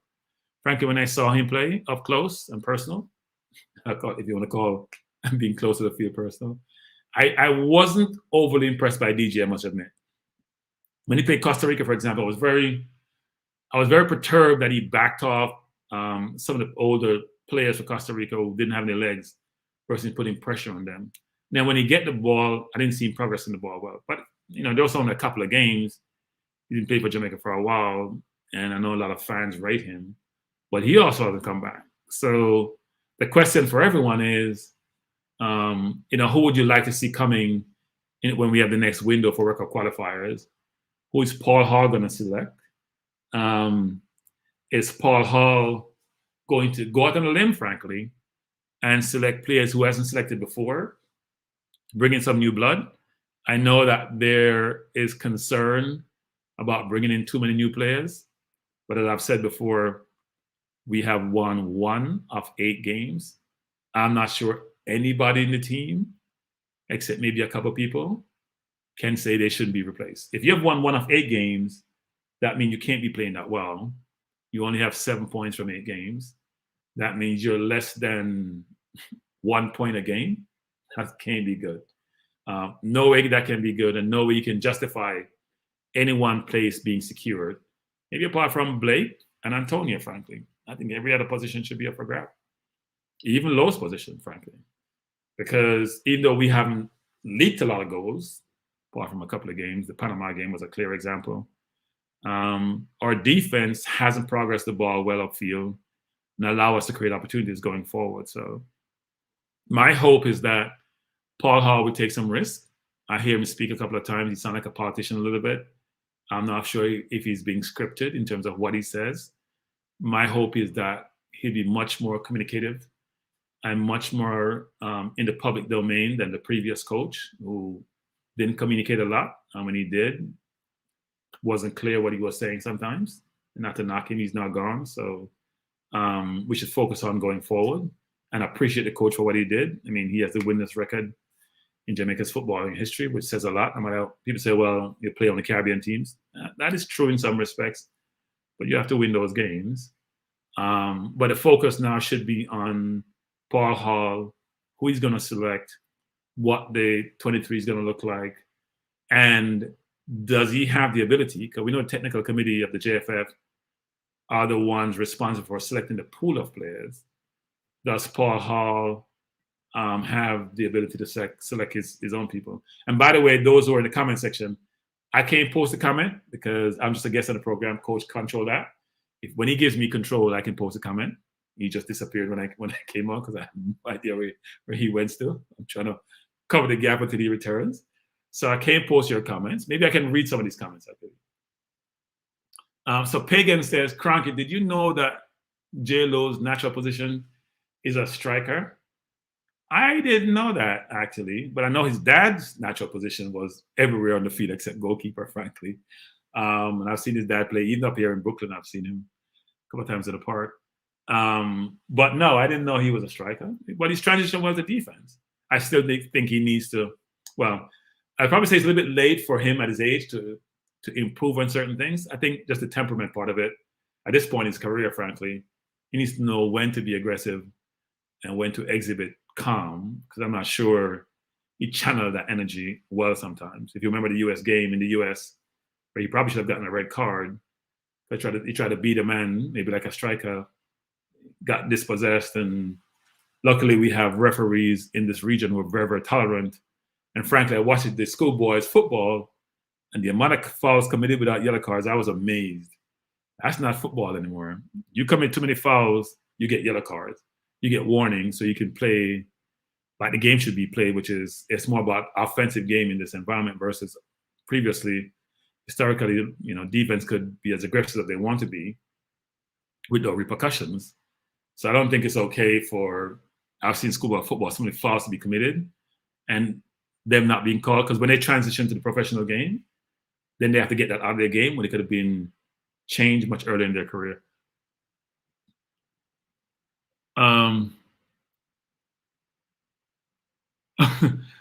Pagan says, I should just go keep on talking. Doesn't have the control. Thank you, Pagan. But I'm trying to read the comments, though. I'll try to read them. Phil Jones, you're sticking a pin in me. Explain how Forest lost, Cranky. Forest lost. I can't explain it. Look, I think when I watched the game, we did nothing. Like, it's one of those games, you turn up, but you should have stayed home and don't turn up. Now, they beat us about 4 years ago. I think they beat us 4-2. I think it was at their place also. And they knocked us out again. But we were atrocious. And we're talking about Arsenal, everyone. No, we digress a little bit to Arsenal here, because someone asked the question. I said why we lost. No, we were just terrible. It was atrocious. Nobody played well, except the goalkeeper.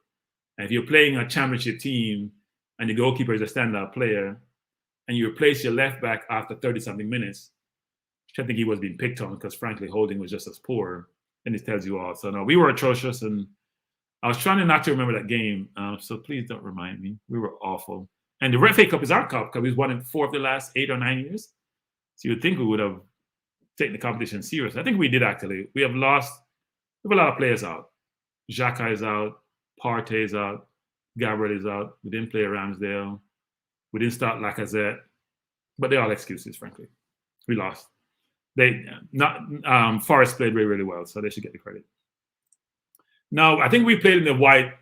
Trevor's saying ugly white. We played in the white because I think there was some reason why we did. I forgot what the reason was. Trying to support some cause, so that's the reason why we played in the white, actually. But yeah, I'm not sure. I thought we looked like Real Madrid, but we played like Spurs. That's the way I think about it. Because they won their FA Cup game, but they were losing 1-0 until the 70th minute. They brought on their big guns, but no, we were awful, awful, awful. Let me see if there's any other comments here. Wasn't Louis Gabbidon a Jamaican prospect a while back? I don't know, actually. Good question. There are so many players of Jamaican heritage in the English football. I wouldn't say just Premier League. So many of them, it's amazing, actually. It goes back to the point I keep on making, which is, if athletically we're all the same, then why is it that we can't translate more for our players to professional ranks? I know when, what's his name, the gentleman from Cavalier, Paul Malcolm, whatever his name is, was here talking about we're only 3 million people. And if you produce just a few, that says a lot. But what he's missing is that we only have 500,000 to 600,000 persons of Jamaican descent in the UK in total. So, and they produce a significant number of players. So I'm not buying that argument that because we're only 3 million, we are producing quite a bit, because our players are not playing at the highest level. We can't be comparing ourselves as people to any other nation because we're athletically gifted. It's in our DNA. And track and field tells you that we're athletically gifted, because we're 3 million in track and field. We don't hear anyone saying, well, we're only 3 million, so we're not producing world-class runners. So I'm not buying that in football. Coach, welcome back. I'm talking to my mouth get dry. Yeah, man, I had to do some runarounds just now. Imagine that. Yeah, man. So, what say you about Hector situation? I wasn't listening, so I couldn't hear what was happening. Hector. I think Hector deserved to be recalled.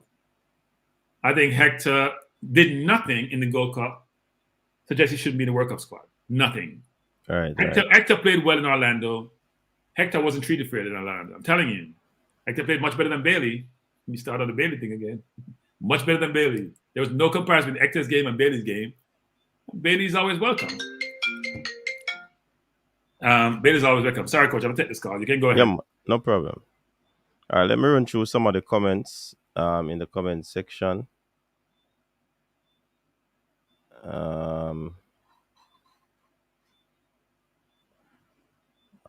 Let me see, where can I start?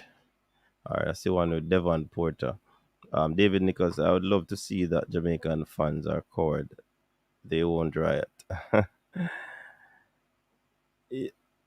CC Sports that boy. Oh, CC afraid to come on the panel. I mean, him not like the setting. Probably can't do this for 6 months. See, Jason, me just go and be a viewer.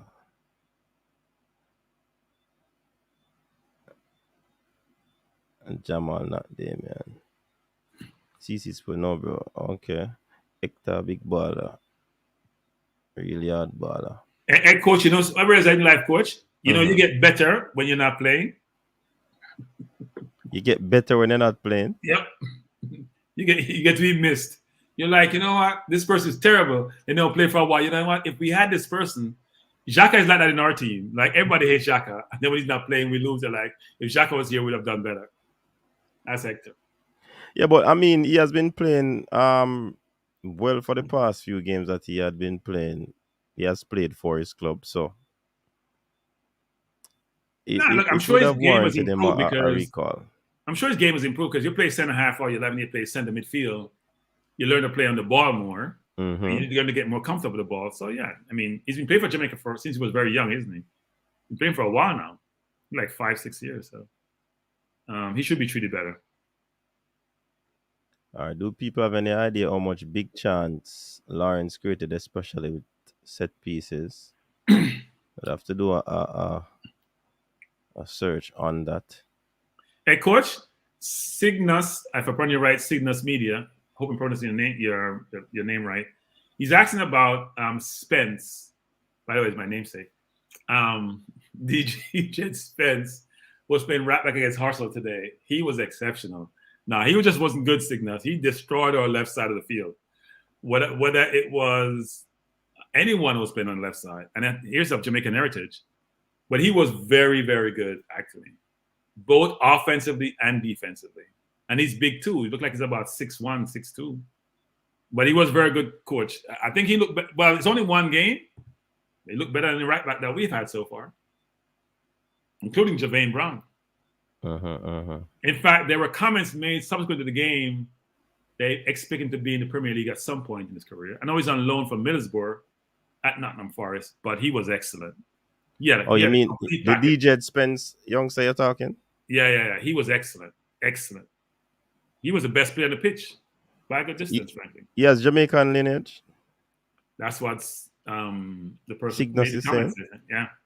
Okay, that's good. He was very, very good. It was so bad Arteta had to sub Nuno before halftime. Well, the first thing Nuno did was pass the ball back to the keeper and almost scored over his head, frankly. He had to what he did, he had to shoulder it out of bounds or chest out of bounds or something. He was just poor. He was turning the ball over. And he got subbed in 30-something minutes. He came off all upset. But that was just indicative of how the game was going to go. And you can't just blame him. The entire team just awful. We don't want to talk about Arsenal tonight, Coach.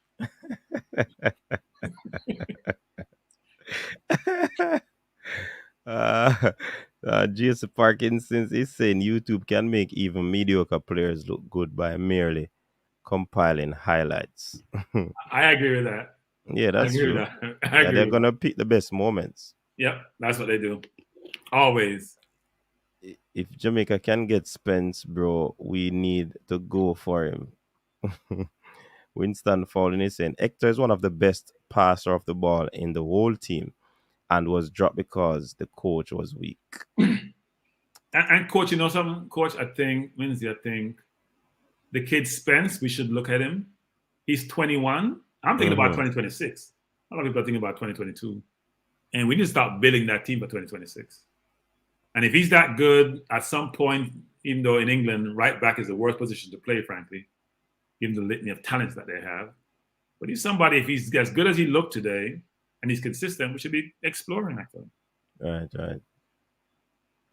You soon your baller car talk said Paul Paul better than Spence. Baller car get over pressure tonight with that Ethan comment. Well, look, Coach, I do think when you're playing at the highest level week in, week out, when you're in the team of the week, I think more than once so far this season, and you're playing on the left side, and you have so many talent in the Premier League, then you have to give some credit to the player. It's hard to make team of the week, as a defender. That means you have to be playing well, because you're not making it because of your goal scoring ability, and you may get lucky one week because you're defending well, especially when you're defending some of the better players in the world. So you should get some credit. Yeah, definitely. Brain Drain saying the man is a sound selector. He makes a living talking, clashing, talking over and controlling crowds. I understand why he is the way he is. Travis. Hold on. CC is having a problem? No. No, he said I haven't had a good sporting weekend. No, the women's team got beaten by the team that hasn't won a game all season. And the men's team got beaten. I'm just following the women's team. They were so bad. So it hasn't been a good weekend now.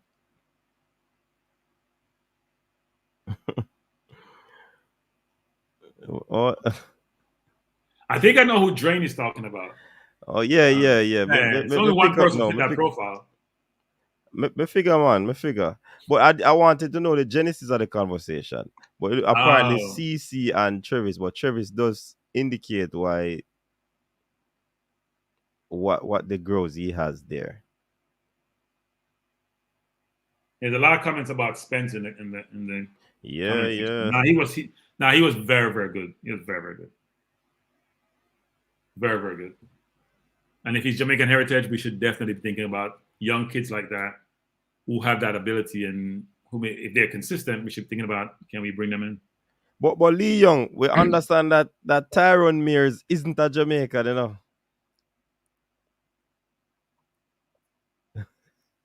We understand that Tyrone Mears isn't a Jamaican. He played only one game for Jamaica because they thought that he was a Jamaican. So you play without having the passport, Coach? Remember, you can play a friend. Yeah, you can. Yeah, you can. Yeah. So I think So he didn't know he was not a Jamaican? Apparently not. I'd have to look into that some more because from what I researched, he's shown as a Jamaican. But Dwayne is saying that that's not the case. He said that the fun fact to it or riddle the reason why he played one game was because of that. So I Hmm. see Travis is saying Travis Pessoa is saying the same thing. He's not a Jamaican, And he but played a he's game for listed Jamaica? as a Jamaican. Well, there are a lot of people who want to be Jamaican in the coach. So it's not surprising. They made him convince themselves that they are. Yeah, he's African. Spence is a Jamaican though. Okay. Smith Rowe Eval Brand. Smith Rowe could have represented Jamaica, but he's now representing England. So he's out of the picture for us. Well, he only played one game for England, didn't he? I mean, he's out of the picture. I think he's out of the picture. Yeah, man, he's out of the picture, man. He's out of the picture. We're slow as you, Joe. We have a JFF who they are. We won't beat the JFF tonight. We'll leave them alone.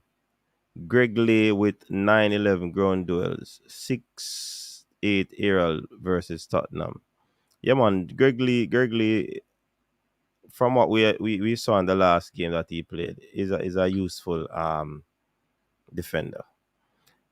Brain Drain is saying CC said he gave up on life. Really? Because Cataract was very contradictory in an unfair way. CC I think they were does on not like the another negative energies and the back and forth. Huh? They were on another program and may not have gone as well as desired, I assume. That's what Brain Drain is alluding to. Oh, okay. So CC and Cataract were in the hot seat and Cataract prevailed. Yeah. So ended that way. Yeah. It's normally how it works. You have to have a strong personality to counter Cataract. And even then you may not win. It's always a competition. It's always a sound clash. Or some kind of clash for that matter. But Cantwell can still represent Jamaica. Yeah, and I think he's in the last 6 months of his contract, so he's looking to go someplace else apart from Norwich. He's a good player. Cantwell is a good player. You know, Coach, there are so many players out there with Jamaican heritage. Yeah, and not only that, Coach, quality players. We're not talking about yes. We're not talking about there's a good player and they could do okay. Quality players who can compete at international level and hold their own against most teams. And we have a JFF who can't see can't see anything. They're wearing goggles 24/7. I did hear the gentleman Paul. Is his name Paul Malcolm? I did hear him on another program saying they're Maxwell. Okay, Paul Maxwell. Yeah, so he's a scout and a leader and all sort of stuff. But anyway, I did hear him say though that another program that they're going to be. It's almost like they're open to players to play for is it under 23? I think it is. So, we've talked about having a quota. I'm not sure they still have a quota, but they're saying that they're going to source players from different parts of the world, including the US and the UK. So we'll see how that works. Okay. Richard is saying that Richard Stewart is saying Cataract robot CC. For CC, defend yourself, no CC. Defend yourself. Everall is asking, what do you think about Ivan Toney playing for the Reggae Boyz? Yeah, he could play for the Reggae Boyz, but he's still waiting on that England call up. Let him wait. We're not pursuing Ivan Toney. Here's my philosophy, Coach.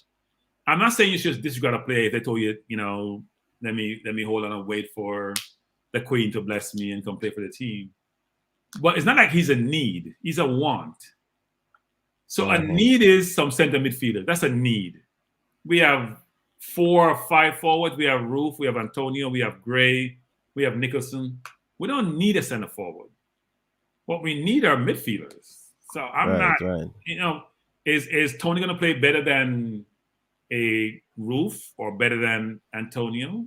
I don't really think so. So why would I be spending time stressing over whether or not he comes? Go get me players like, everyone says Lewis Baker. I haven't seen Baker play, so I can't comment on his ability. We'll get me some. I see Stewart play, and Stewart is very, very good, even though he's injury prone and he's out for a while. Well, get me some good center midfielders. That's what we need. I don't even think we need a 10 because we have Ravel and we have McGee. Or another 6. We need 6 and 8. We need 14. We need 6 and 8. We need 6 and 8 really badly. I do think we need a right back. I think we should look at people like the Spence of the world. That player, to me, if he plays regular like that, like he played today, even though you wonder why he's on loan from Middlesbrough to Nottingham Forest if he's that good, but sometimes players end up in the championship, like you've seen with a number of players. Ollie Watkins and others are examples. But that kid was exceptional today. And what I love about him was athletic, skillful, strong, tackle hard. He has a complete package. So hopefully it's not just hopefully it just wasn't a one game he plays like that. Hopefully he has that ability. But he looked really, really good. We should be sourcing players like that to come and try it for the team. Yeah.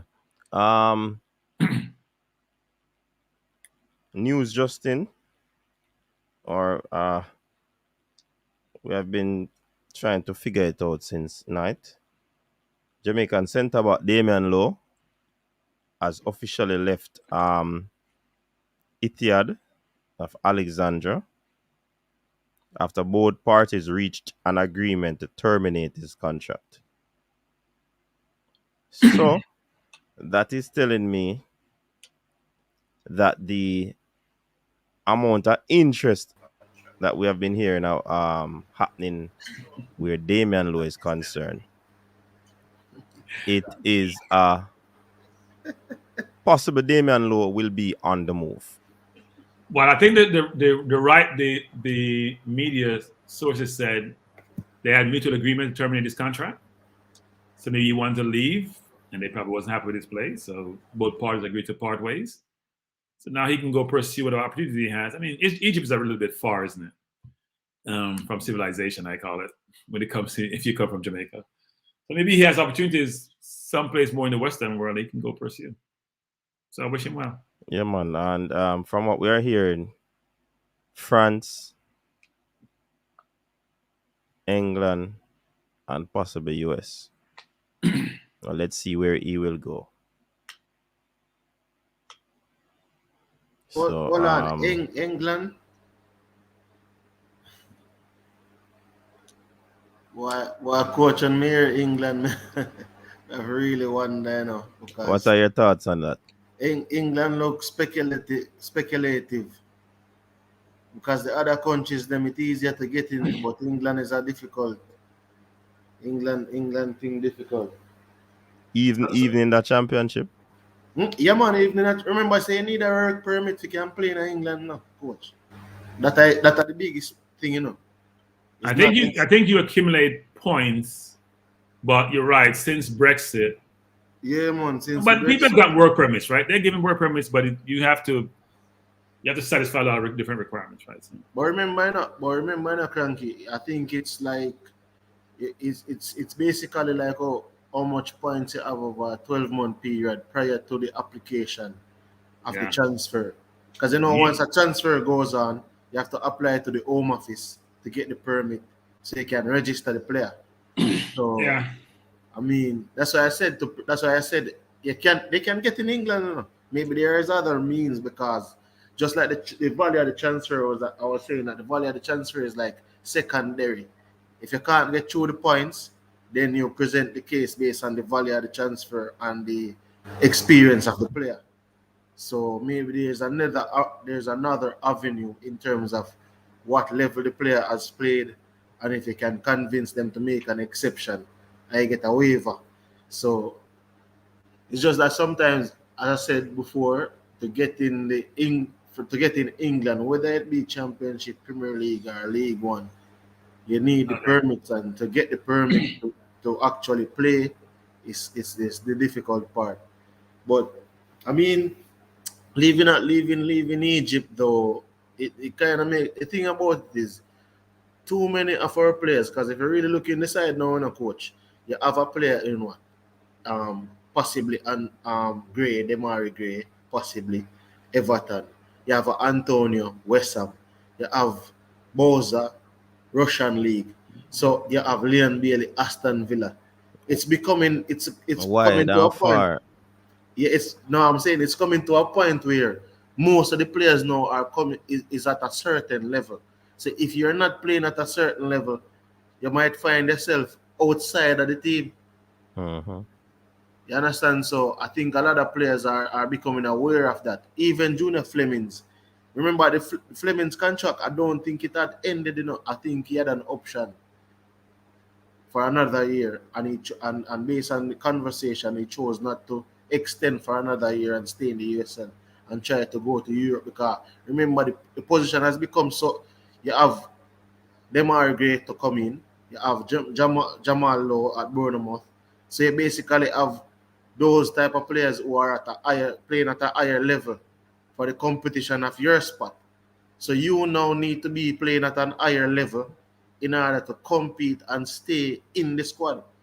So I think maybe just from my point of view and what I have observed, a lot of players are seeing that the position in the team is becoming much more competitive, and such they need to be playing at a much more higher level. And you have seen the reshuffling and persons seeking move and moving away and trying to get into a much higher level of play. Mm-hmm. Because if the French team that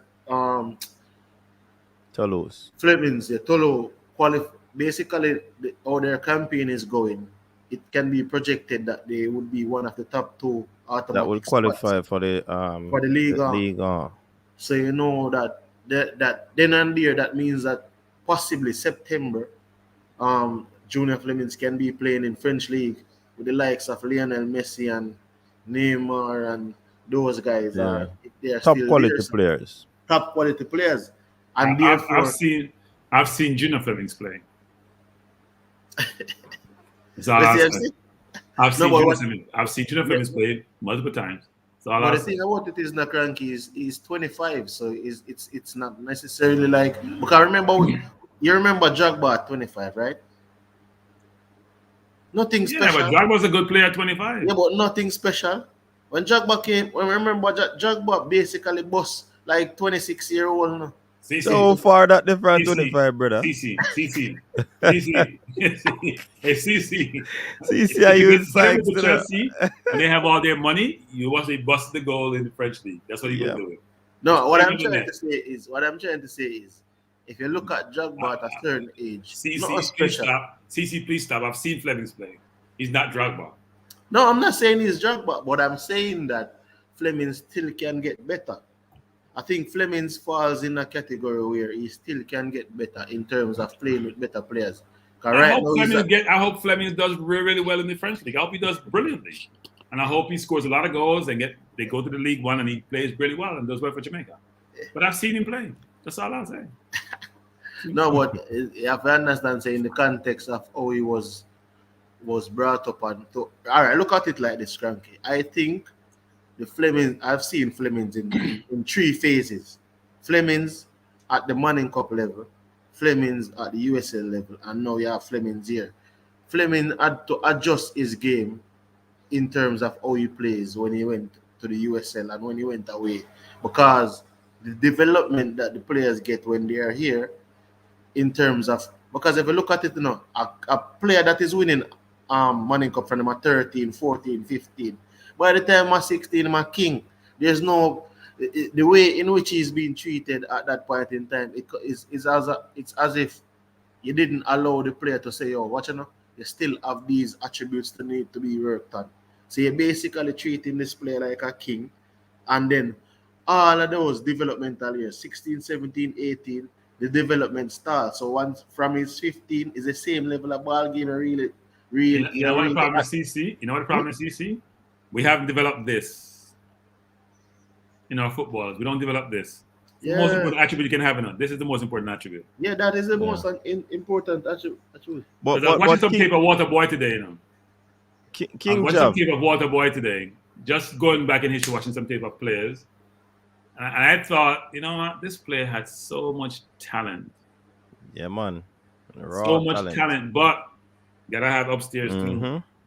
Upstairs not working right, then all that talent don't know how it's gonna materialize. So you want King Jav. We never say CC a line up. I just asked the question how far was 25 and 26. That's all I asked. Nobody said CC was there.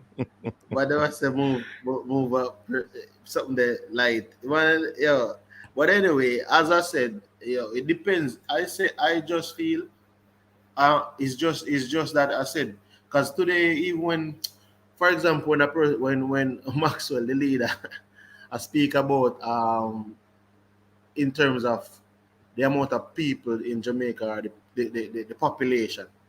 You understand? And I know I saw a team in the final of the World Cup whose population is like 4 million something in Croatia.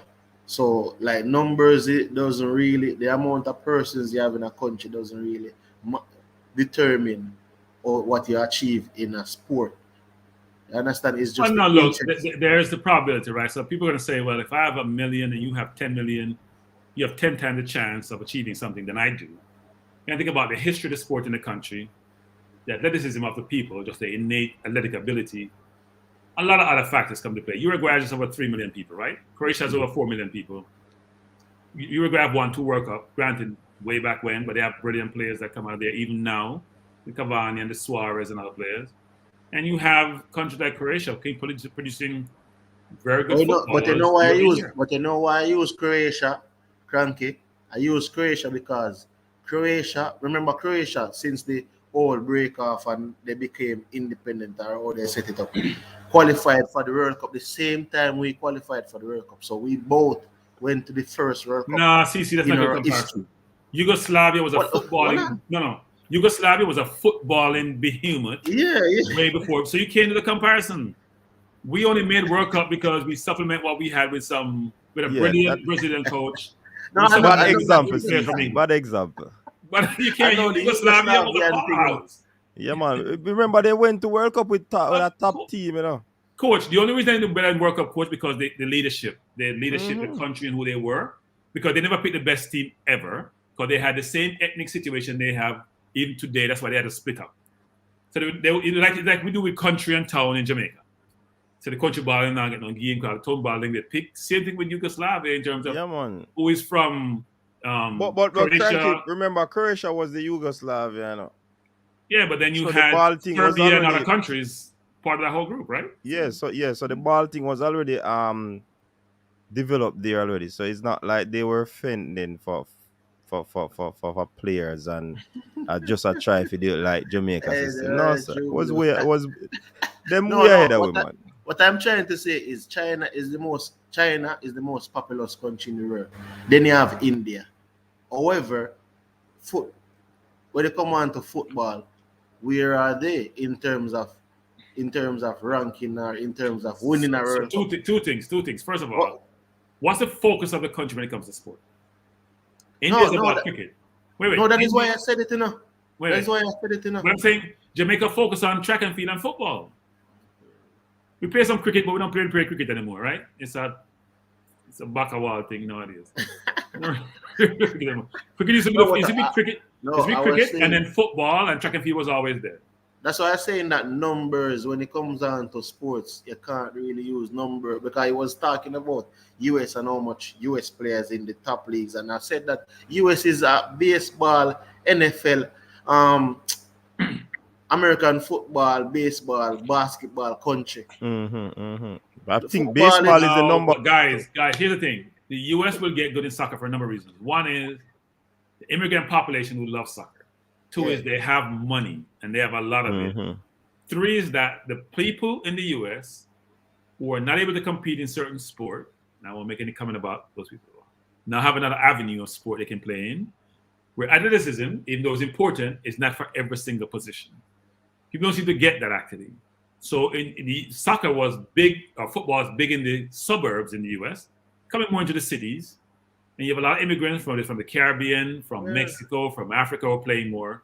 But in suburbia, where there's a lot of money, they also have a lot of organized league. They're getting better coaches. So I expect 10 years from now them to be in a much better position than they are today. And a lot of immigrants are going to play for them eventually because they have a lot of money. As I said, I was just saying population in terms of, when you look at population, it's like you're finding an excuse, because at the end of the day, it's just what they focus on. Canada never really took it that serious as well, and Canada went to a World Cup long time ago in terms of when they went to the World Cup, and now they're coming up back. But here's what you guys are missing, CC. Look at the US team 10 years ago Canadian team 10 years ago and the teams today, what's the composition of the persuasion of those teams? You look at those teams and who make up those teams today versus 10 years ago, is a big difference. And that difference will continue because they're bringing in many more individuals who are not, how do I put it, who have different persuasion to be part of their mix than they had in the past. But what CC is saying is that we as a small country tend to be using the numbers that we have as an excuse. That's what you're saying, right, CC? Yeah, man. That's what I'm saying. Which should not be the case. Essentially, what he's saying is that we should have a focus per se, rather than so if the number is small, make use of the small number that you have to ensure that all the numbers in that bracket, they are taken care of in the best way that they can. So the development and all of these things are done to the T, because you have a small number working with. No, I had a discussion with Maxwell also. He and I had that discussion around, he's using the whole construct of, well, we're a small population. My view is that the UK's population is much smaller than ours. They're producing much more footballers who have Jamaican descent than we're doing. That's the analogy to me. They have 500,000 to 600,000. We have 2+ million. Now, per capita, they may play more football in that 500,000 than we do. But frankly, we shouldn't produce, if you think about it, using population as a criteria, we should be producing us 4 times more than what they're producing in the UK. But the football with Jamaican lineage, and we don't. You know what it always comes down to, Cranky? Jack of all trades, master of none. We want to do everything, but we don't want to master something. Yeah, look at the UK. I mean, people play cricket, you know. People of Jamaican heritage, they're not playing a lot of cricket. No. At least they're not the English team anyway. But that's the thing, because if you look at it, at one point in time in the Caribbean, we dominated cricket, as in the world cricket for like 15 years and so, West Indies. But the thing about that was there was a focus and a culture on cricket. So everywhere you go in the middle of the street, then we just put up one little aisle jug. That's the little height of the wicket. And you get a boom ball and you play cricket. Everywhere you go in the local communities. But the thing about it is, it was centered around focusing on a sport. So you realize that out of that developed many great cricketers out of the whole semi-formal, and then persons starting to play for Melbourne and other little clubs. So it developed this big thing where we end up winning 2 World Cups and losing a World Cup on a technicality where they should have won that World Cup. But they won 2, lost 1, which is the first 3 the cricket World Cup.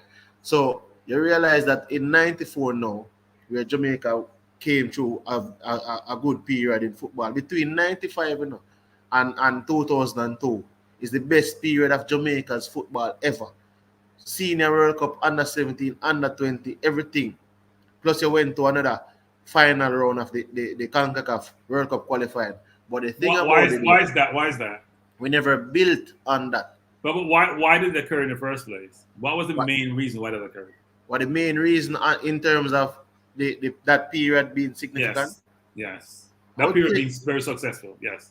I would say it's in relation to like administrative and how certain things were done at that point in time, and what they did in getting the right people in the right places to develop and to form a cohesive unit. So here's what people are missing. So the 2 most key people in the Caribbean, administratively related to football, was who? Over the last probably 30 years, it was Burrell and Warren. Where's Trinidad's football? That guy. Jack Warner and Captain Burrell were 2 most influential people, right? Who actually have idea about how to administer, even though they were both dictatorial. But Warner was probably more behind the scenes in a lot of respects, and some of them up front. Burrell made sure he was president for life till he passed away, God rest his soul. But frankly, they were very influential about how the football programs work. Basically committing financial resources along with intellectual capital and administrative know-how. And that's why the programs were successful. It all starts from the top of the house. So I was saying, and then in I don't I see. I think the when Jamaica football mash up is when, and it's like I don't know, but you see when Boxhill became president, and Boxhill was a part of the team, which what the administrative team that helped in relation to we qualifying and everything, So I'm not even sure when Boxhill became president, and there was a lot of infighting and this camp versus that camp. After that, Jamaica football kind of does. It's Well, like, Here's the thing, CC. When you take over something, when you push to do something, you have to make sure you understand what it is that you're assuming and how you're going to manage it. So if you look at things in life in general that occurs, think about the Arab Spring, for example. Egypt, Syria, Libya, what transpired there. So you had dictators in place, system in place running for years, which no one liked. But then the question is always going to be, what are you going to replace them with? And is it better? Even maybe democratic. And frankly, that's a good analogy as we think about the football, because Gaddafi left Libya, and what happened to Libya? Became a failed state. They got rid of Anwar Sadat, what's his name in Egypt, same concept. Even though you're saying you can do better, can you truly do better? Borat was a dictator, but he ran the program really well. So before you replace anyone in any situation, you have to make sure that you have a really good structure, a really good plan, and a system you're going to implement. It's going to allow you to continue that and enhance it. And we haven't done a good job administratively of running our football program. And us in Trinidad, a clear example as to where mismanagement has carried us to where we are today. Not a good look. So hopefully this administration will see some of the things that they have done wrong and try to change it. I saw a coach yesterday interviewing a gentleman from the JPL. He seemed like a smart gentleman and has some ideas. But I do think even when I listen to him, I struggle. So we'll see. I mean, I think I said it last night, but I think a lot of persons, and I wanted to say, Coach, where we said that to me, 16 teams, 16 sound like a magic number, but 16 teams in having 16 teams in the Premier League, to me, is the way to go in terms of playing a 30-game season. And I said 16 teams because if you really look into it, you can find 16 quality teams. When people say that they can't find 16 teams, I'm wondering if Dunby Walden was always a Premier League team. I'm wondering if Mullines was always a Premier League team. I'm wondering if Mount Pleasant was always a Premier League team. So and then there's no more Highgate in the Premier League. Veer never used to be in the Premier League. So that simply means to me, right now you have at least 6 teams that is in the Premier League now. But I That think never they used say to be. Veer is an offspring of Sporting Central, No man, Sporting Central still a play. Them still about? Okay. Yeah man. Sporting then I think it's the something under Confed. I'm not sure. I think they won it as well, I think they won the Super Confed for their region, if I'm not wrong. Because I think they have 4 teams who won their Confed. So they're still playing, man. That's what I'm trying to say. Sporting Central still a play. Because you still have the other teams down there. So Sporting a play, then you have Savannah, you have all Falmouth or something they own. Bob Marley's son name, Kimani. So Falmouth have a pretty decent setup where they might try to get themselves organized. You understand? So as I said, there are people, all right. I think the only thing about it is you can't really market. You can't try and market a thing to 3 million people. I'm not sure how many persons are in the Caribbean. So I think that's where the Chris was saying, where you try and market your thing to like 100 million people, because 3 million people is not really going to cut it in terms of.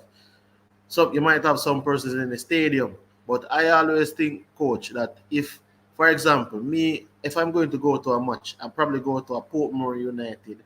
Hold on, Dumbo. I made a mistake with the Sporting Central. Jamal committed that. Oh, Jamalco.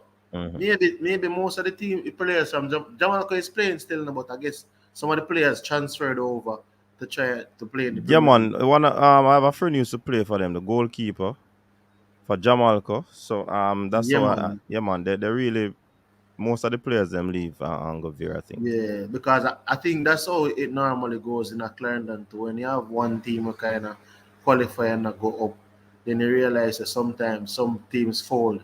But I mean, as I said before, you try to limit. It's like you're contracting the football structure. So you have like the National League, which is 16 teams. Then you have like the Major League. Then you have Super League. Then you have Major League. Then you have Division One, and then you have non-league. But because there's a lot of clubs that want to play, but guess what happened? When the promotion cycle comes up, when you're playing Super League now, the first 2 teams qualify, and the next 4 teams play a playoff to get the 3rd spot to come into the league. CC, Mhm. in today's world, you don't have to recreate anything. You know what other people do? You emulate them and you take into consideration what you think will fit your environment you're operating in, and you leverage it and execute. No innovation no longer is you create something from scratch. Nobody does that anymore. Companies sometimes, you know what the companies do? They let you go pilot something. They'll watch what you do wrong. So when they go into that same market, they know they made the same mistake. That's what I'm saying. What I'm market first. What I'm suggesting is not creating something from scratch. But to me personally, not rate no champion will come forth, and then at the end of the season, me say you win the JPL title for 2021, and you when we looking at the table, they're that fourth. Me not rate you as a league champion. Or you know rate the format. Remember, you have a league format winner in a CC. I think the person who wins the league get a what CC prize saying is money. already the American system. That's what he's saying. In the US, it's all about money, CC. You generate money to the play American system. I guess what we do is model the American system, but still keep the FIFA or the demotion promotion thing. Yeah, but the World Cup is the same way, isn't it? The World Cup is a tournament football. No, but that's different. Like Champions League is group and knockout, so it's a different thing. I understand that concept, Cranky. If I'm gonna tell you the MLS thing, I can understand it. You know why? I can understand it from a demographic or from the whole landscape type of view. So the whole playoff thing and their little whole thing. So I can understand. Remember, You see, they're all just different iterations of each other. The World Cup, Champions League, FA Cup, League Cup, all the cups and all, they're all iterations of each other. They all just got tinkered with in different ways, end up in the same place. You have a winner at the end of the tournament. Question is, which one generate the most revenues? In England, they love to follow tradition. They will never change the format. And in Europe, they do. You have a person who win the league, because it's based on longevity and sustainability, and you play for a certain period of time, and suggested the best team over a long period of time, it's a sustained period, should be the one to come on top. Any team can get hot in a tournament and win. Exactly. That's what you're saying. But in the JPL, it's the top 8 teams who goes to the playoff. So is it top 8 or top 6? Top 6, them say. I think it's top 6, but I guess he said top 8 last night. So I'm kind of work. Top 8 makes sense if you play what he was saying. Or is that a new format that is? 2 teams get by. Only way 6 work if 2 teams get a bye, right? If you play knockout with 6, then that doesn't work. It has to be like 2 teams get a bye. Is that how it works? I think they have top 6 and then 2 teams get a bye, but it's bye. So it makes it 8 because the top 2 teams will not play in the first section of the playoff. They'll wait. Exactly. I think, yeah. So but me agree with you, CC. Me agree with you. The only difference is that the first part where they have a league winner. The league winner, that's why those teams get a bye to the other round or the semi-final round. But to me, but me not like that format. A man will come, as I said, probably 8 or 6 down there, so can end up win the competition. And that is the knockout format of the competition. But they put so much emphasis on that part that the league it just overshadow the whole league section. Coach. That's how you make money, coach. Yeah, man, I know. But I'm just trying to explain to CC why it happens how it happens. Yeah, because it's like the NBA. regular season not really count, you know. Regular Exactly, season is to exactly. get So you the into the playoff playoff. overshadow, yeah. Well, regular season counts. You want to get It into the counts playoffs. You want to get into the playoff. playoffs. That's it. But then, Cranky, let me tell you why people them not like regular season. The man, them tell us that half the team makes the playoff anyway. Number 16 team and 8 are going to make the playoff. So, and now you have the play-in, so you have 10 teams vying for playoff spots. So, CC, the knockout generate much more interest than the regular season way of crowning the champion. No, but much more interest. No, but Cranky, CC made a suggestion. I don't. Well, I'm not sure if it was CC. Somebody made a suggestion that they could have actually have another format, a knockout format that will be different from those persons making it from that.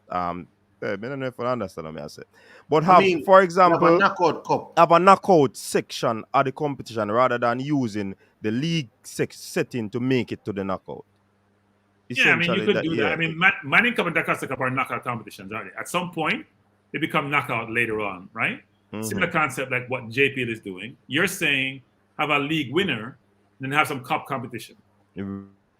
Because I think they used to have the Jackie Bell knockout, but I think that is the thing you generate. I'm telling you, coach, I think what they are trying to do is generate interest on persons.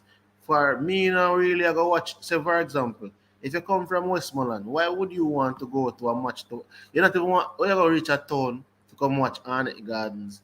Or you not even want to turn on the TV to watch Arnett versus Tivoli.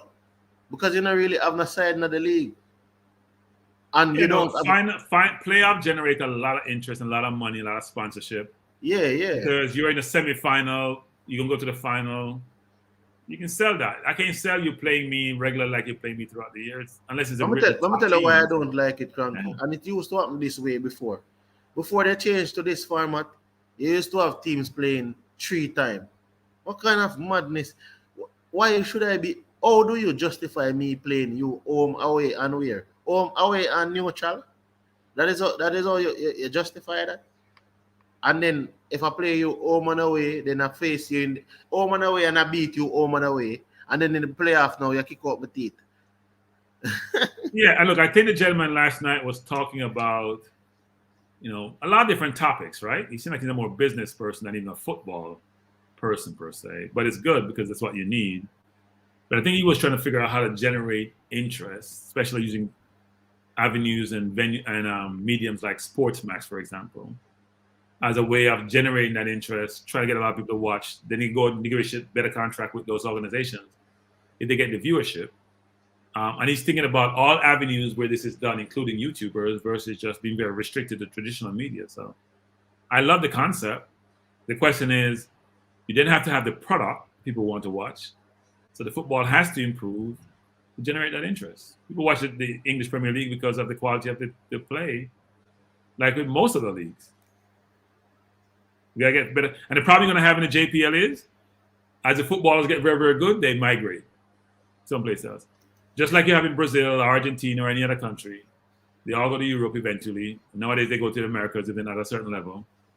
So you're always gonna lose your best player. The question is, how do you keep that supply chain going?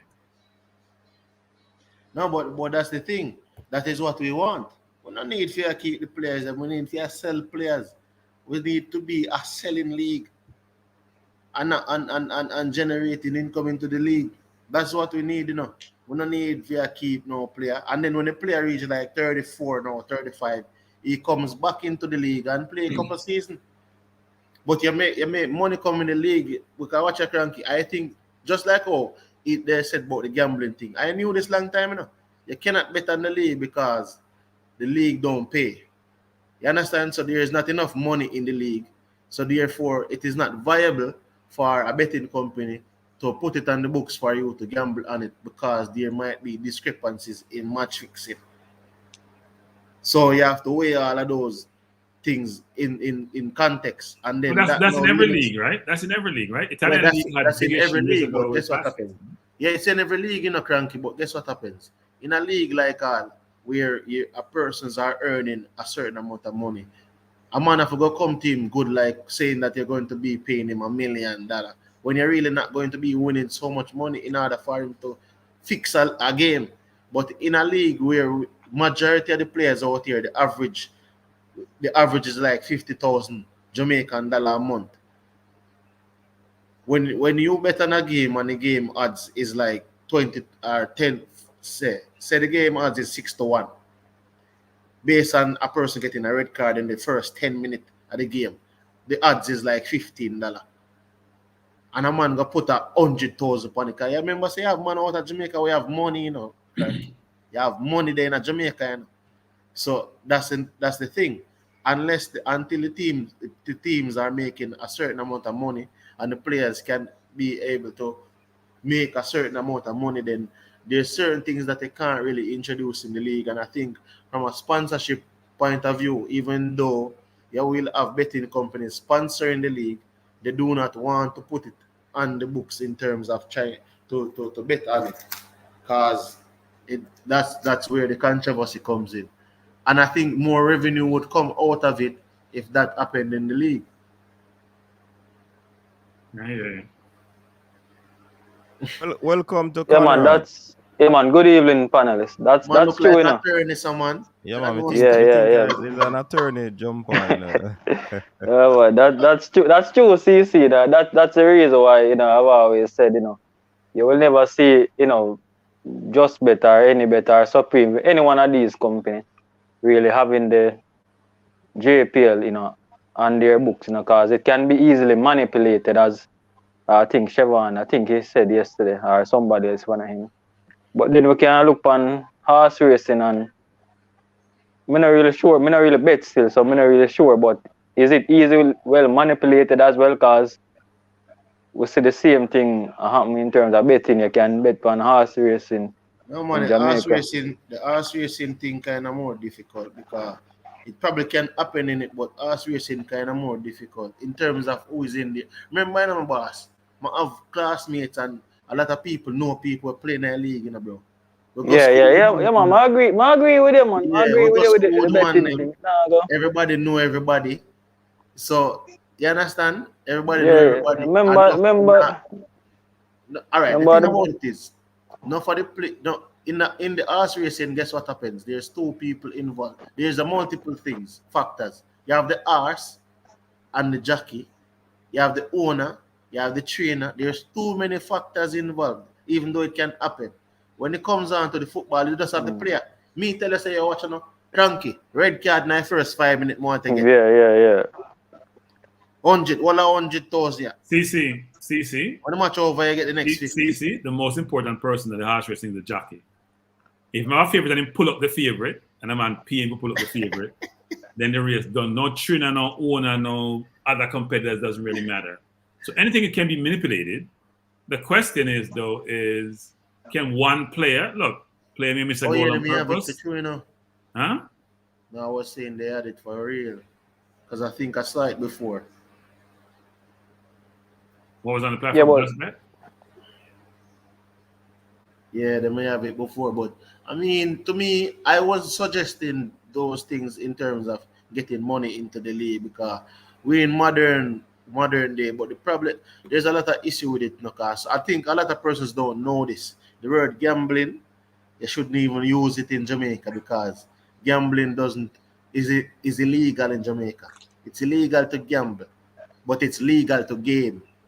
That's why you don't have the name, the word gamble. You can't even use it. Say that's why it's gaming. So police will come for you right now, CC. Exactly. So I say I stand to say, no, but the facts though, coach. Gambling is illegal. Gaming is legal. It's some semantics thing because of the what them call it, the Governor General being religious and never wanted to sign off on a law that says gambling. Semantics. CC is not semantics. Like really. Gambling. Yeah, that does sound like that's the name. There's no really significant difference between. They changed it. No, I'm telling you the truth. They changed the name. I'm not saying you're not telling the truth, you know, but they changed the naming on the document to gaming to factor it in. I say potato. Yeah, the same thing as well. We all know it. Very varies. Yes. Yeah. No, but at the legal term, you know, because if you go court to the coach, you have to make sure you say, oh no, I was gaming. I don't know anything about no gambling.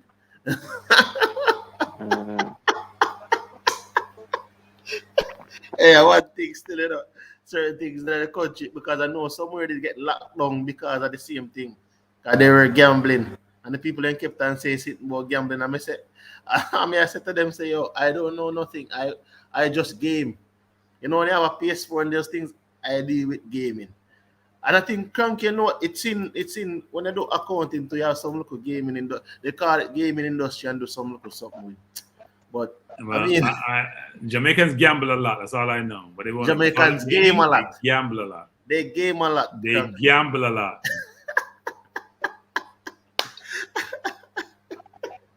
But they gaming.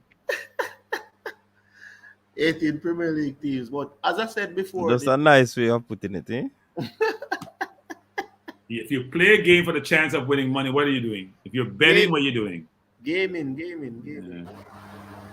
Gaming is you're playing FIFA. That's gaming. Cranky, stop. You know this, Cranky. Say you have gaming. You have never, I don't know if you have audited, but you have audited a company who is in the gaming industry. If you're taking a risk, if you put your money at risk, you're taking a chance on something, and you're trying to get the outcome to be in your favor, I think we call it one thing. I don't know where we come with this thing. We're using labels which make people feel good. But it's just like how they said, if I'm trying to get one up on the other person, then it's called game. I'm running a game on you. So it's just how it is. So is the football game gaming or gambling? What is it? The football game you play. What do you call it? Is it a game? Or the football game when you play? Yeah. Is that gaming? I'm playing. What, video gaming? I'm confused with this. See where you go with this, CC. I'm very confused, and I don't get confused easily. I think it's technical. It is. So why CC don't name referring the betting? All right, look into this, Cranky. Why is it not named the betting, gambling, and whatever in the something? Why is it not named? I'm telling you, there's a significance in using the name. Because any company that says they are doing gambling will be locked up. People are going to get locked up and go court. Any company that says it utters that word. Only informal persons can say it. Supreme Ventures can't use the word. So when you buy the lotto ticket in Supreme Ventures, are you gambling? No, you're not gambling. Oh. You can't use that word. Okay. Even when you're collecting the winnings, you can't say that. It's a legal term. So if you use it, if they Supreme Ventures uses it, they can't use it, man. All right, we should change the topic. Yeah, change the topic. Confused. I'm getting confused. I'm getting confused. So, Duckland's tenant, what are you trying to say? They said that is incorrect, CC. The casino gaming bill, and it was signed in 2010. So, I don't understand how incorrect. They said the gaming bill. So, why not say the casino gambling bill? I thought we were changing the subject. Oh. Okay. What can change from that point, But what CC, I guess, they talk based upon is investment in the clubs, and I think we all can agree, say, the clubs in Jamaica, they are just not financially viable. And they can't, no matter how people are investing, when they do investment, when they invest in a stock, you always invest because you want to make money or you want to get something out of the product, right? And there's also a case with the clubs in Jamaica that they are just not financially viable. And I think they did some research some time ago and say, a club costs about 20 to 30 million each year for run. And can you imagine that the prize money that I think that they're saying that I think yesterday was said, it's $6 million the prize money. So that shows that the viability, investors, it's not going to be easy for a person to want to invest in a product like this. In England, that's different. The clubs are really more sorry about that. Yeah, the clubs are more profitable, so people will take their money and invest in it because they know that they can get a return out of it. It's just that we have to find how can we address these issues in terms of the financing of clubs and how they can become viable. I was doing some little check. I don't know why we don't take like the Caribbean Cup serious. I think the Caribbean Champions League. I think just for enter it, you can check. I think it's about what I think maybe a club now in Jamaica probably not gonna win it. But I think it's about $10 million or five. Oh, I don't remember how much million US dollar they get just for winning that competition. And I think maybe what the club needs to try to do is take this competition more serious because this is where they can make money and become profitable. So I don't know what you guys thinking. I just think that the club needs to have more ambition and try to go out in the region and try to enter these competition and become profitable from these competitions. Yeah, but what would be the cost for them to be going to these games for the competition? Yeah, it's gonna be at a cost, coach. But I think that what happened, is that the CONCACAF, would have provided the funding, to cover the travel expense and everything. So they would definitely benefit from it. From just entering the league, they're gonna get money to enter the league. And worse, if you win the competition, you have a good chance of packing a lot of money. Because one of the other viable reasons how a club would have made money is out of selling a player. And we know that in this Jamaica that we live in right now, if a club from Europe come for a baller, if the club decides they don't want to pay no money, best believe the baller is going to want to leave still. So it's not like we have the strength, can say.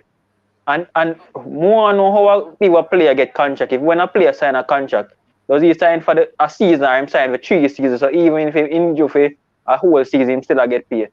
Maybe that's not the case in many of these clubs. Maybe you just sign throughout the competition. So maybe after the competition finish, the baller can leave without even the club getting any money.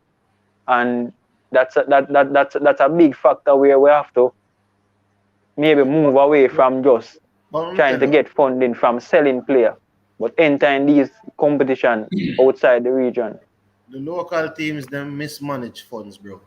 Simple put. Because I'm telling you that there are teams who sell several players.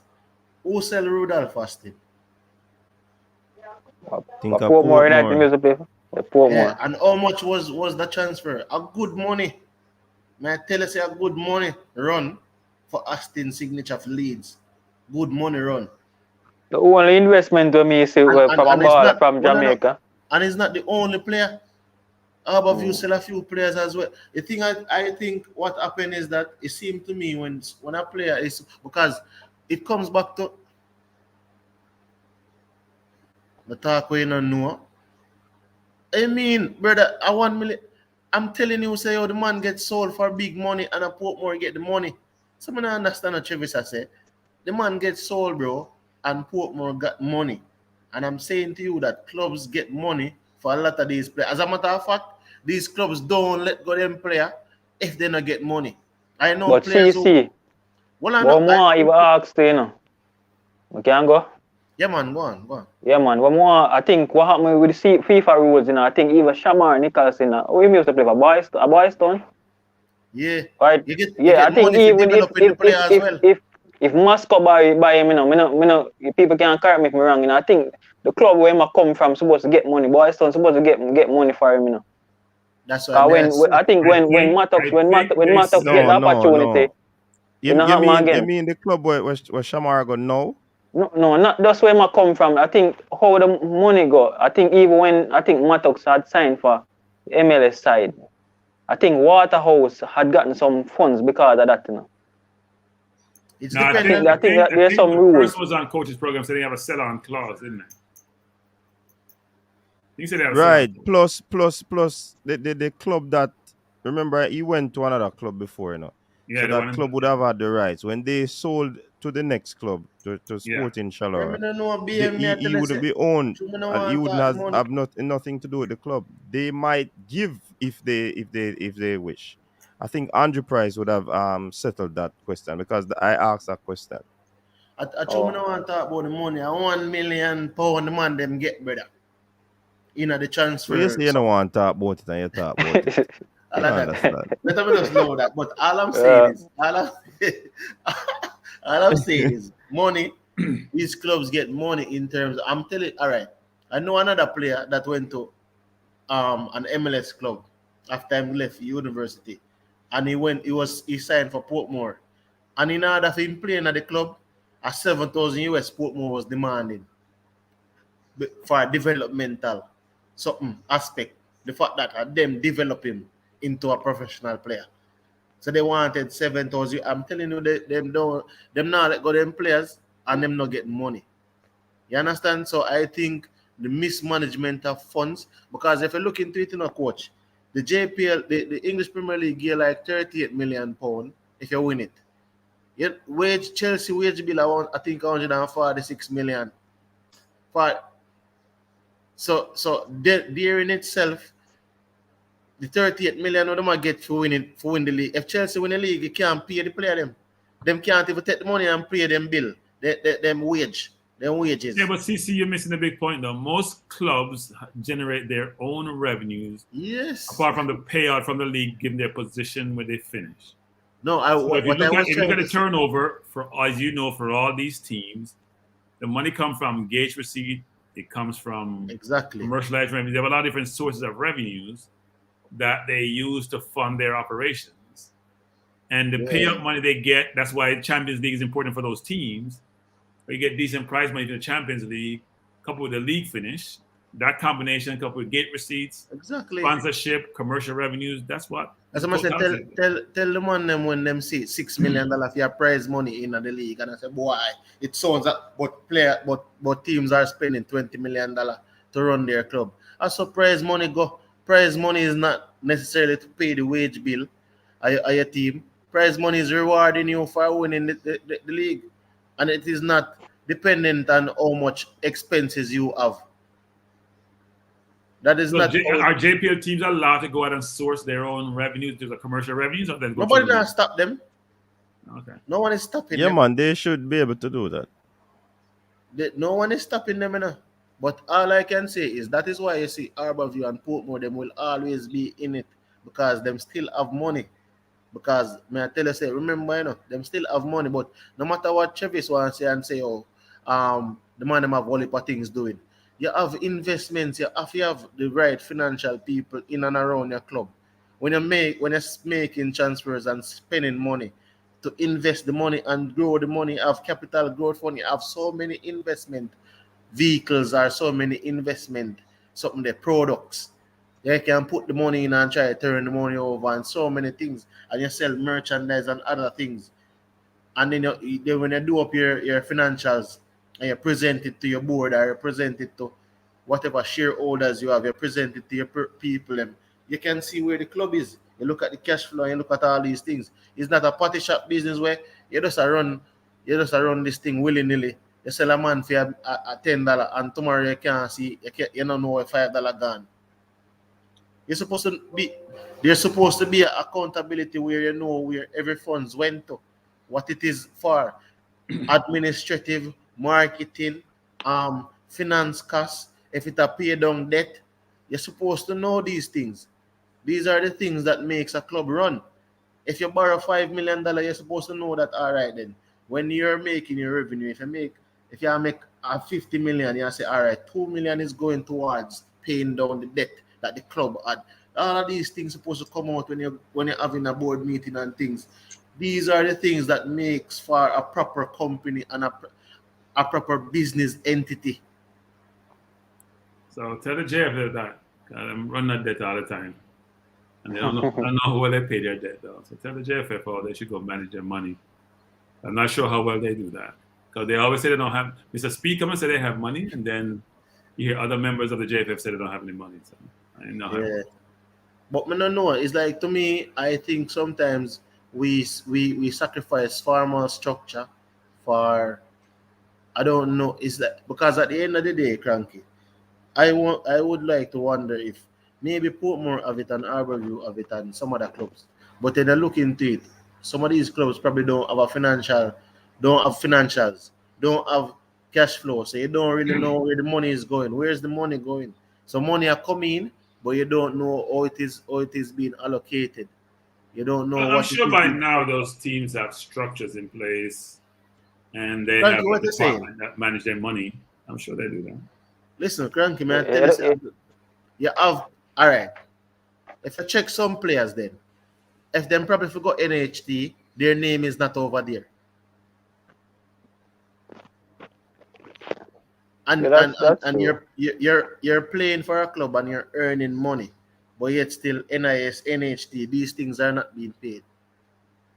Yeah, But but I we mean, they're not. feel we It's not feel like they're making a with lot of money. I yeah, mean, yeah, the amount of money with them I make yeah. it just No, no matter. No, what you No, easy. say? man, No man, you it still can It matter no make man, those matter which easy. deductions, money man. I make.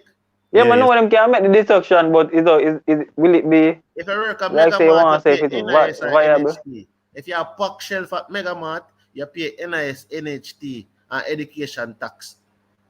And you get your pay fortnightly, and you get your pay slip, and them show you what is deducted. And at the end of the year, you request the look of P But form is that how the to firm, know the teams are constructed, or is it a little bit different construct?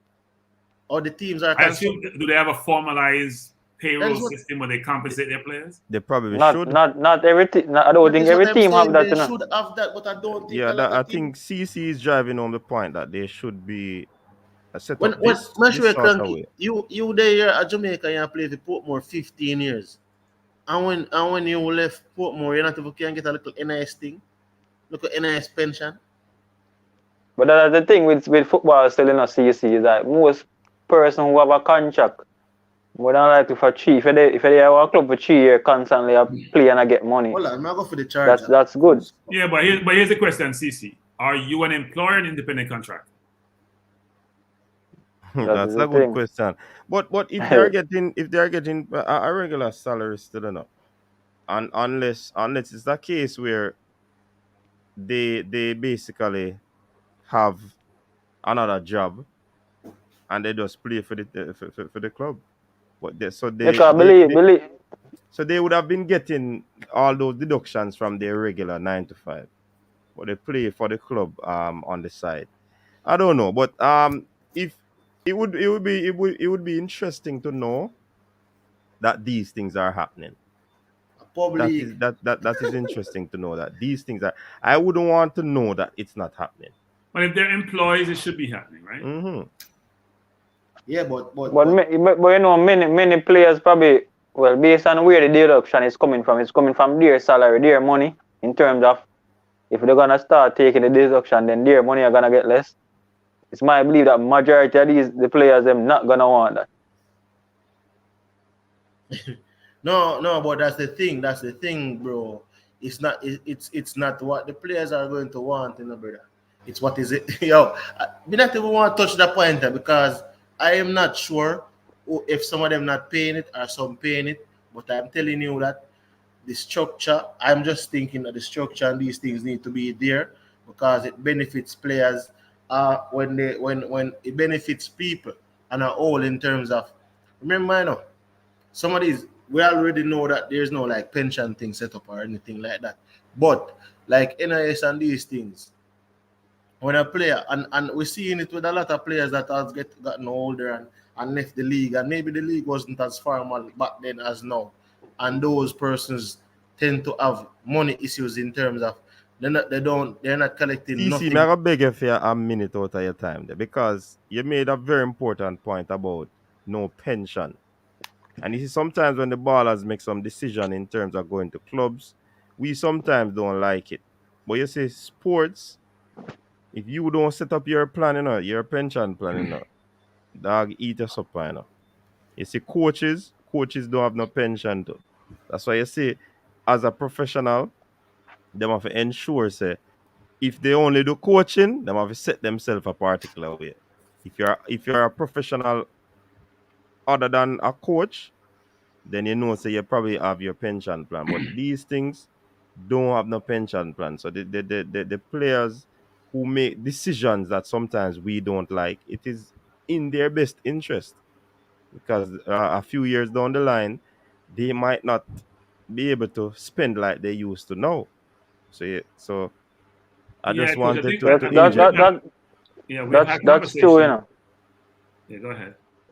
Yeah, man, that's true, you know. We even see, as we see, so we see it out here where a lot of times sports, you see some former players, national player, get, become, them get on hard time and seeking the public assistance. And not even here alone, you see it even international. I remember a baller, I don't know how true it is.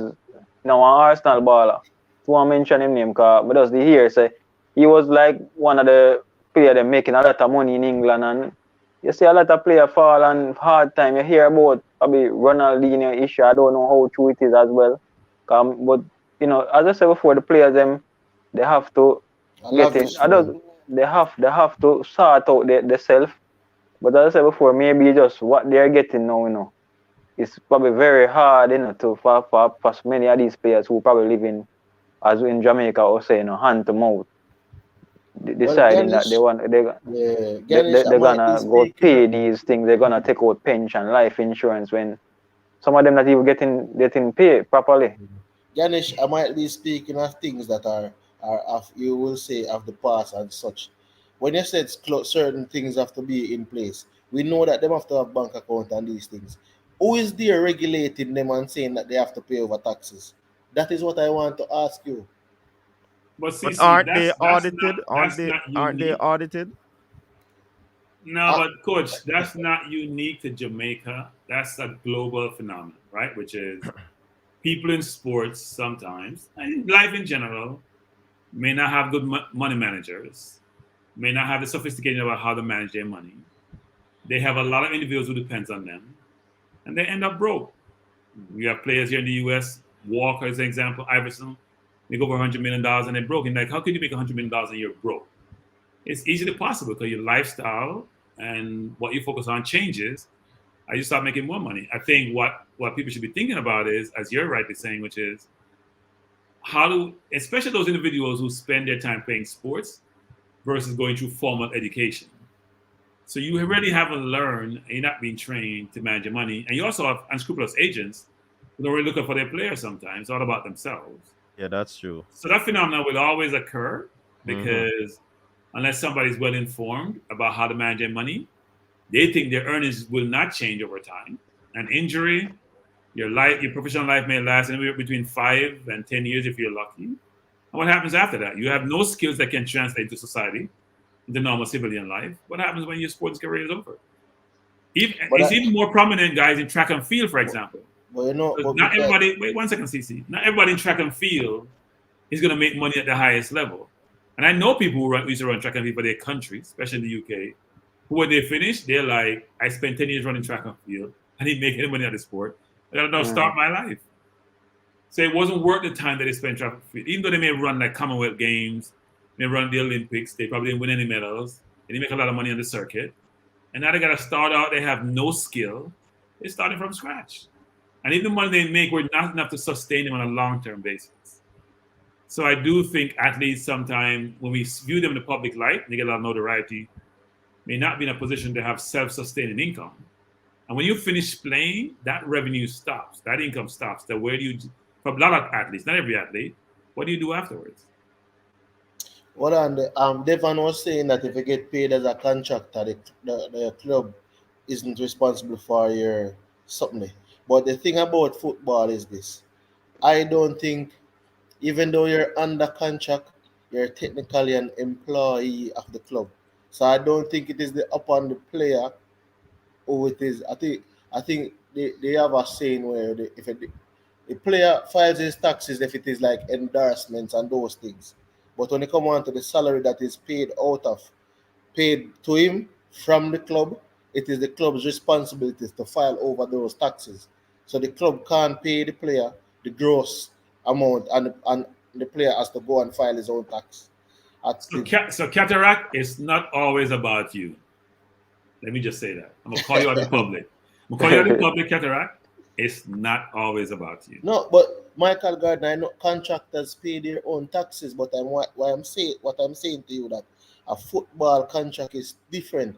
When Neymar gets paid by PSG, PSG pays the taxes that they're supposed to pay, and then when Neymar gets his endorsement deals from the other places, he has to file the taxes, and and then the taxes that were paid already factors in when you're filing the taxes. Yeah, I'm not saying that that's for everybody in life, right? If you get salary from a company and you generate revenues from rental income, from endorsement, whatever it is, that accumulation of income, you file your tax return. You're going to include your salary information, but your income from other sources are part of that tax return you file. So if you haven't paid tax on it, then you got to pay the taxman some money. Yeah. Well, what I was trying to say is, I think they're trying to get to the point where, out here, like if you have contract workers are responsible for filing their own taxes. But I'm trying to separate the whole thing where you say contract workers as opposed to a player playing for a club. Agreed. But based on the nature of the contract, cause you have some person who have a contract, and in the contract, they take the NHT and NS and all of those stuff, and you have others who don't do it. So it's based on the nature of the contract as well. But it's interesting to know how. Saying that he believes that when you play for a sport team, you have a contract with the team, but you're also an employee of that team. So therefore, they will deduct the taxes for you, inclusive of all the other deduction that comes with it. Whether it's you're paying insurance, healthcare, whether it's in Jamaica housing. Yeah. That's what I was thinking too. There's deduction at source. Yeah. But then when you make other income now and all these things, your accountant files your taxes, and then you include they include whatever was deducted at source, and they say how much taxes you should have paid over the year, and then they get what it is. You see me? That's why you always see footballers in Europe get in trouble with tax, because they try to have the image rights. They do some offshore entity trying to hide the income. Mm-hmm. It gets found out, they get in trouble because they didn't file that income in their tax return when they file with the government, the country they live in. So. Yeah. But look, you don't make it. I mean, we're talking about peanuts in Jamaica, right? If you're making $300 US a week, I mean, if you're going to, the player don't want any money deducted from that money. No. The US would be enough for many of them in a week out here. I know that they're making that. 300,000 Jamaican now make a month, some play. I don't think we have a $300,000 a month player. That's not $300,000. It's not about. That'll be more like, it's not even 30,000. No man, I think you might have 150,000 player who's getting 150,000 a week. No, a month out here, man. Okay. Quite possibly 200,000, but you not have like a month for the month. A month, cranky. A whole month. That's why we say this tax thing. You want cranky for a whole month. I said, go cranky. So why would I play football? Why would I play football again? Unless for fun, unless I'm playing for fun, why would I play again? You play to earn a living. But cranky, if me I play and get 200,000, I can play, and then I just go do a next job. Okay. But not all of them have that luxury doing no CC. Oh, that's because you have to look on training time and all of them things. If you don't get the training time together, then you know you're not gonna play. So I think every footballer who's playing in Jamaica and probably figure out early that they won't make it overseas should be thinking about, what am I gonna do after I finish playing? They should be learning a skill set that they're gonna be what I leverage going forward to earn a living when I finish playing. Like Tuffy, when Tuffy finish play, I go buy 2 steel Tuffy and load up the truck. You know? But he has been working there since he's playing there still, you know. Yeah, man, he work right through them, man. Yeah, I tell them, coach, said Tuffy, we'll have a game Sunday. And I sat the Tuffy and load up the truck. Okay, that's it. Yeah. Yeah, but I think you have to learn a skill. And in fact, when you're playing, sometimes the best time to learn the skill, so you have time on your hands sometimes. But the one thing about it, Cranky, I really not even know paying, because to me, it's a salary in Jamaica is taboo. Salary is taboo in Jamaica. So not even the basic salary. Like even if you're going for a job You don't even know how much the job pays unless you really know somebody. Well, that's You know that's a somebody. Western thing, right? I mean, there's a lot of Western. U.S. is the same way. Nowadays states are forcing people to indicate what is the range for that position. But historically, companies don't want people to know what your coworker is making because it's going to cause friction. All No, right, so it can be painful. Some jobs you would have, governmental jobs, you normally know what level you're at, what the compensation is. But a lot of companies, you don't know what the person beside you is making. yeah, if unless you're in auditing where there's a kind of stringent thing, then you know most people basically depend on a certain. But that's the thing I think when it comes on to even football and sports in the country, the fact that people don't really know certain things because guess what happened? Their statement is that if persons know, persons are gonna rob people and this both are make millions of dollars. So everybody know about net worth if are have an idea. There's other people out here, Shelly and Fraser. There's a lot of persons out here who's making a lot of money in terms of sports. I don't know if they're attempted robbery or anything. Yeah, but let me- see, you can't The compare. nature of Bolt, yeah, Bolt have him security, have people can round him, but Yeah, some but of you these can't players with the compare community where them athletes living, who are national treasures with the normal man in the street, right? You can't compare that. yeah. You can't. but I mean, maybe some of the areas where the man them live still, car. If you have play for some club and you live in a some area, and a man here say I get 130 grand a week, he might come link your man if you feed 5,000. So, so I don't know, but to me, that's the thing. That's the thing with the compensation. Yeah, but that's the thing with compensation and sports and Jamaica. But then you won't. I don't think you will get away from it because I am not sure that they can pay players more than what players are earning right now. Because Yeah, I think someone's making a point here about education. Look, it's not only in sports; it's entertainment, right? But there are a number of artists who may have a one hit or a couple of hits. They make a good money over a period of time, and then it dries up. And what do they do afterwards? They haven't developed a skill set, and if the money's not coming in, what do you do? So I think I would suggest to all those individuals who are in the entertainment field, and football is entertainment, if it's not, if you know you're not at the top of your game, we don't make a lot of money like a Bailey does or whatever. You have to think about what am I going to do when I finish playing. You have to. But what, so Cranky, in terms of a youth even listening to this right now, a man up a prospect, a young prospect, listening to this program and you probably understand how the club structure, you realize that a lot of these youths, that are even talented. That's why I think, was it Mr. Williams say, a lot of youths out there, when they get the opportunity probably to go to college overseas, they will go over there and take that opportunity. Well, they should. Right, so, because here's the thing, yeah. though, Travis. Because in college, you get drafted into MLS, right? Now, if you're an exceptional talent, if you're like a Raheem Sterling, you're a Bailey, you can take the risk and say, I go to college later. I still think you should go to college. College is a purpose, right? Not everybody has to go to college to do really well in life, frankly. And a lot of people don't. But unless you're an exceptional talent and you're almost a surefire person going to make it in a given field, you have to think long term and think about getting educated. And even if you're Bailey or still a Sterling in those places, you still got to educate yourself. If you hear Sterling speak, he seems to be well informed, right? You have to educate yourself. You got to know how to manage your money. So you make the money, you don't know how to manage it. That's why you lose it. You have to understand how you invest, how you save, how you budget. There are basic fundamentals you have to learn to do. Because a lot of rich people have gone broke, especially entertainers. There's so many basketball players here, football players who have made millions, hundreds of millions, have been broke. Because first of all, they have a lot of people they have to support.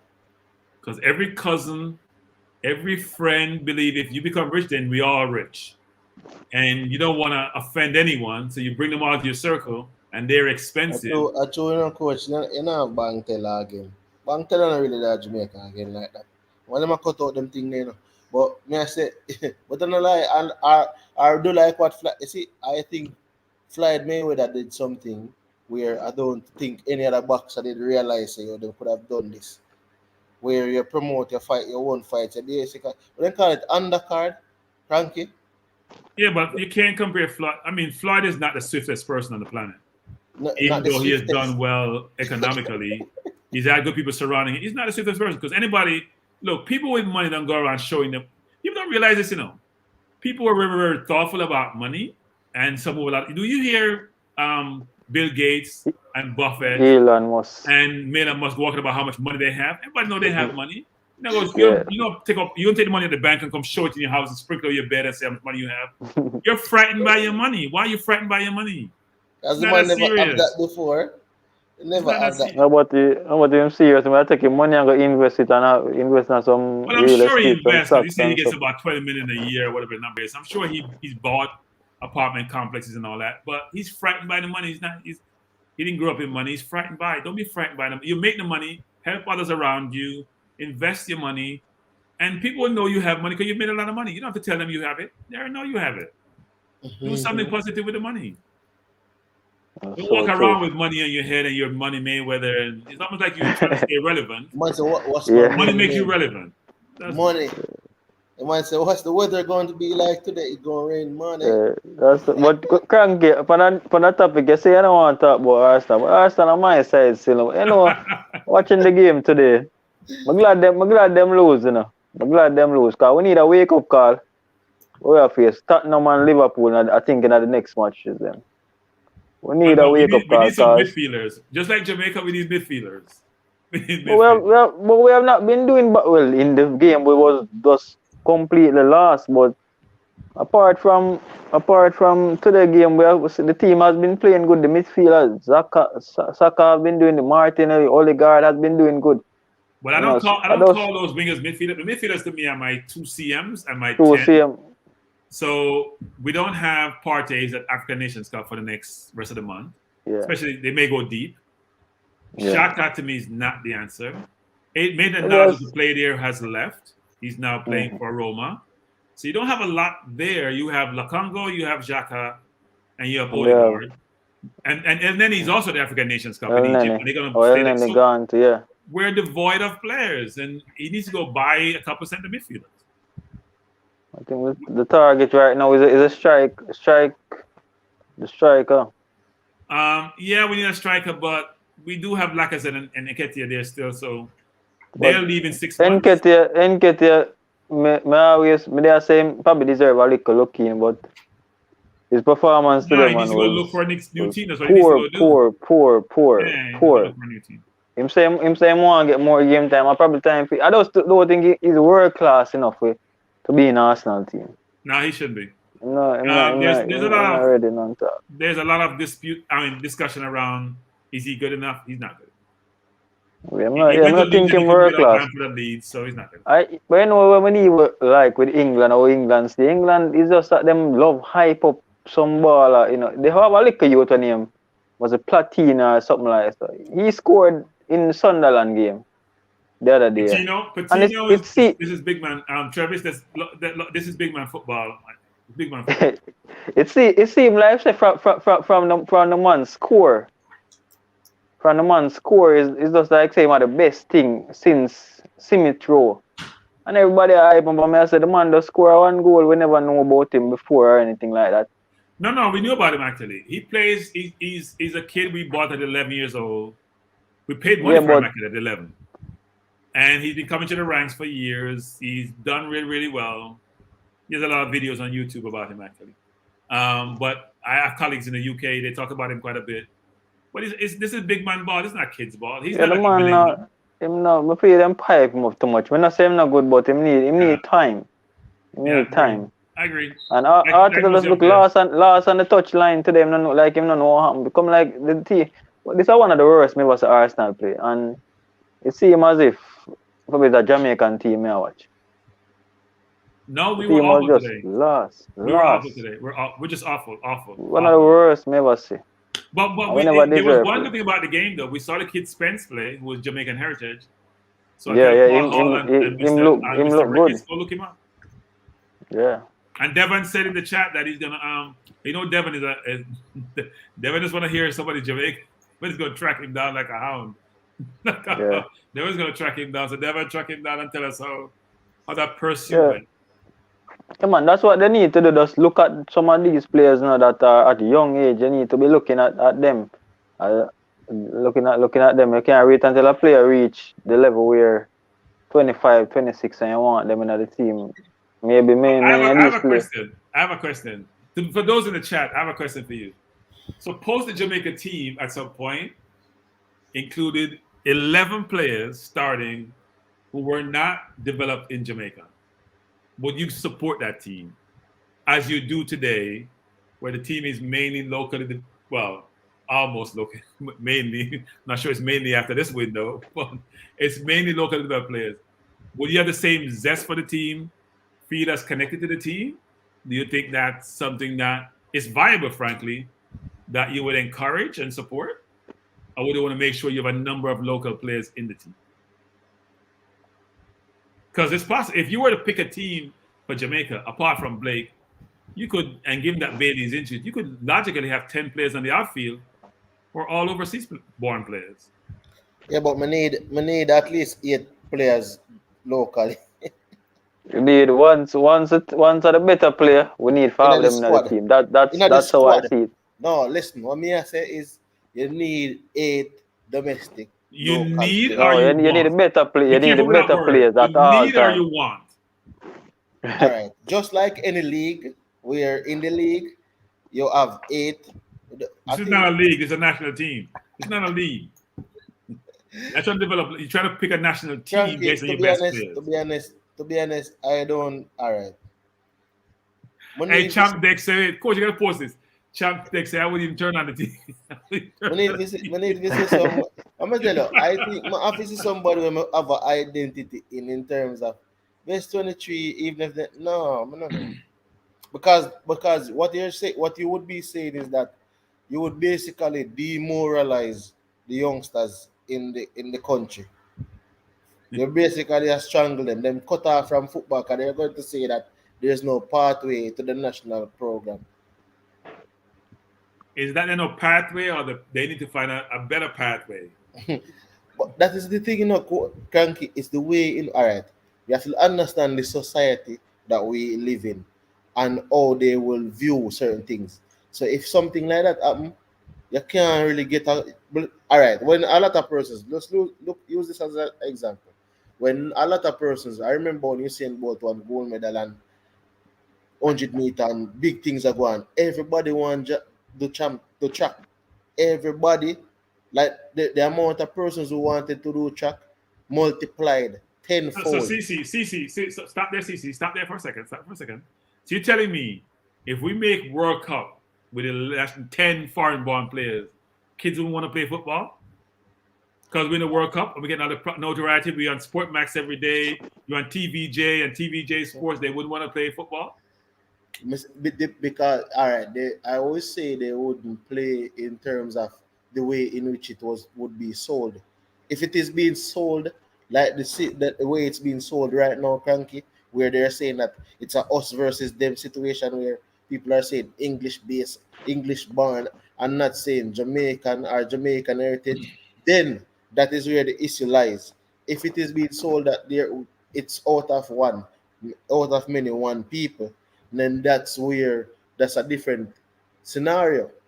So that's where I think a lot of these things come. So coach, please post Devon's comment. Devon said 20. Devon said about 26. What was Devon's comment? I have 26 players. you may not have 11. You may not have 1 in 23. I think this is funny, actually. Apologies for xenophobe. Hey, when in the Oini. Hold on, CC. Richard Tiddlywinks asked if you want to be that guy. He might ask Cranky, but may I spin it for you? Do you want to be that guy? The xenophobic guy. Would that even go say where Cataract I said? Cataract said xenophon. What is that word? Xenophobia? That means no. He said xenophobia. We have to. I don't want to take him out of context now. So I want to. You know what he meant? Just a typographical error. Yo, I don't want to be that guy though. But I think what they need to do in the national team, when they're having the the training camp or so. They need to invite some youngsters, or even if you're saying it, I think you must not let the JPL be an exception in terms of you don't look at the league for players. The reason why this season, I would say, it would be that they can look at this season because honestly, the season started late. The players weren't properly developed, or they wouldn't properly. I don't think that they would have been ready for the World Cup qualifiers. After the World Cup qualifier, maybe we could have looked at probably 2 or 3 young ballers Come on, Devon, and maybe bring them in at the training, the training session and look at them there, right?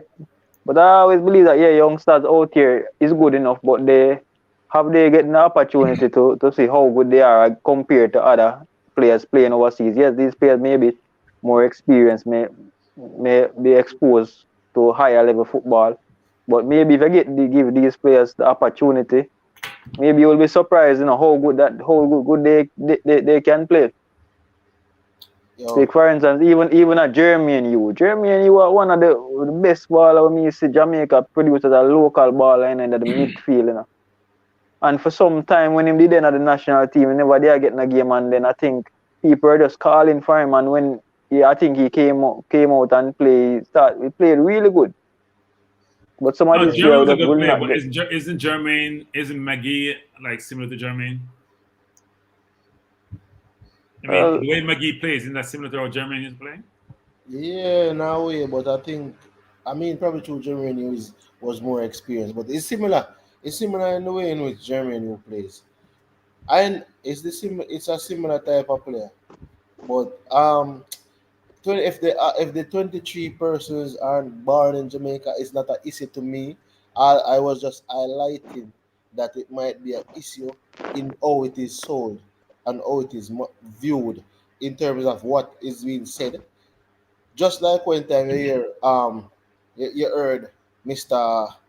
What is his name again, Cranky, help me out please, in the gentleman John Barnes interview, and you heard Paula's interview. It's just the way in which certain when you how you say it and how it is brought across. Both, So I think they both said that you should have a mix of they should have no, I local know. players. I'm saying that one person speaks in the context of we, and the other person speaks in the context of them. So I'm saying it's the context. Well, And Paul Hall played for Jamaica. Barnes played for England. So that is what I'm saying. So even though Barnes is Jamaican born and Paul Hall is British born. no, I said Devon, your kids are Jamaican. What is it? Second generation? They would be second generation Jamaican, first generation Canadian. Yeah. Well, they're both, aren't they? The automatic citizens of Canada, and they have Jamaican heritage. That's what I'm saying. They're both. They're first generation Canadian, second generation with the same, which they should get the same opportunity if they want to do anything Jamaican. If they want to play bobsled, if they want to play hockey, if they want to play cricket, anything that they want to do in life, if they want to represent Jamaica in such a capacity, they should be afforded that opportunity, just like anybody that is born on the island. So MPEC, coach, can you go back to MPEC's comment? I thought it was a good comment by MPEC, actually. So MPEC is saying local players are afforded the opportunity, right? Local players always get the opportunity. Why try to make the World Cup if we aren't using the best players? We should develop a program for youngsters. Yeah, I think MPEC is right, which is get the local players to be able to compete at the world level. Well, you think that you said the local players always get the opportunity? Well, that's what MPEC is saying, that local players get the opportunity. I don't think they get a fair opportunity because in my view, I don't think they get a fair opportunity. Why you say that? Why? Yeah. Yeah, well, in terms of what more certain ballers, in the JPL, you see them play in and out. How much are the scout them? Maybe I'm talking out of probably not having adequate knowledge if this is happening or not. But it does seem as if the persons who are choosing the national teams are going around. Not even say go around, because I just up you with the matching player. Are at the match constantly looking at players and viewing them and giving them a fair opportunity. If a player probably is a leading goal scorer, if a player is what are the standards that they will use to choose a player that is playing in the JPL compared to a player that is playing overseas? I believe that the standard that they use is that who is playing at the higher level get a better chance of playing in the national team, and that don't necessarily mean say if you're playing at a higher level mean that you're better than a player that is playing in the national league. Because maybe if a player of Mikel Antonio status, don't use film status, use probably a Bobby Reed, is in the Jamaica, it was playing in the JPL, maybe he would not have gotten the opportunity to even be in the squad. Coach, So I was going to. Hold on, Cataract. Say MPEC clarifying what he was saying. He said meaning they are afforded the opportunity, yet they can't help the team to qualify for the no, World I understand Cup. what he was saying, Coach. I get what he was saying. What he was saying is that How you jump in, Mr. Croggy? Coach asked me to hold. I've just arrived. Good night, Stan. I gave you your long. you didn't give me anything. You still start a there war to listen tonight. to you. You ain't give Watch me you anything. drown. We're gonna have a war tonight. You've been talking about 5 hours on a program. I allowed you to talk on that program. don't tell me you give me anything. You ain't Yeah, give I me know you nothing. give him Cataract. I know You you ain't give give me him nothing. I just watched in the I thought you'd be tired by now. Watched him drowning. Drowning. Yes, you can't match up to the Cataract numbers. Just go and look back at last Tuesday's program at those magnificent numbers. But I didn't come to attack you. Hey, Cataract sound like a former president. I did talk about numbers. I did not come to attack you, Cranky. Not as usual. I just want to make sure that I've not found myself a new nemesis. Kappa. Is it Who's Kappa? Me a Conroy, me a Good Kappa and Kappa. I can't. Coach, you have to put the names up there. No, I'm not in control of what we are talk. Me a talk. Yeah, you might talk. Yes, son. Conroy. Conroy. No wonder there's a con in the name. But let's go. If someone starts a sentence by maybe I don't know. We had a certain decorum on the program before you came on. Let's maintain it, please. So I want to say this. Go ahead. I want to say this. The two of the top goal scorers in the league are in the Peru squad. A number of players have been selected. We may have a difference of opinion about 2 or 3 of them, but certainly there have been a contingent of local based players. So let me tell you what it is about getting opportunity. You know who don't get the opportunity? Players born to Jamaican parents in the UK, or Jamaican born players in the English leagues who were born in Jamaica and just happen to migrate. They don't get the opportunity. The majority of players who have represented the national team for the last 20 years have been born, developed, raised, and trained on the island. Hold on. Say that again, Qatar. The majority, go job, don't do that.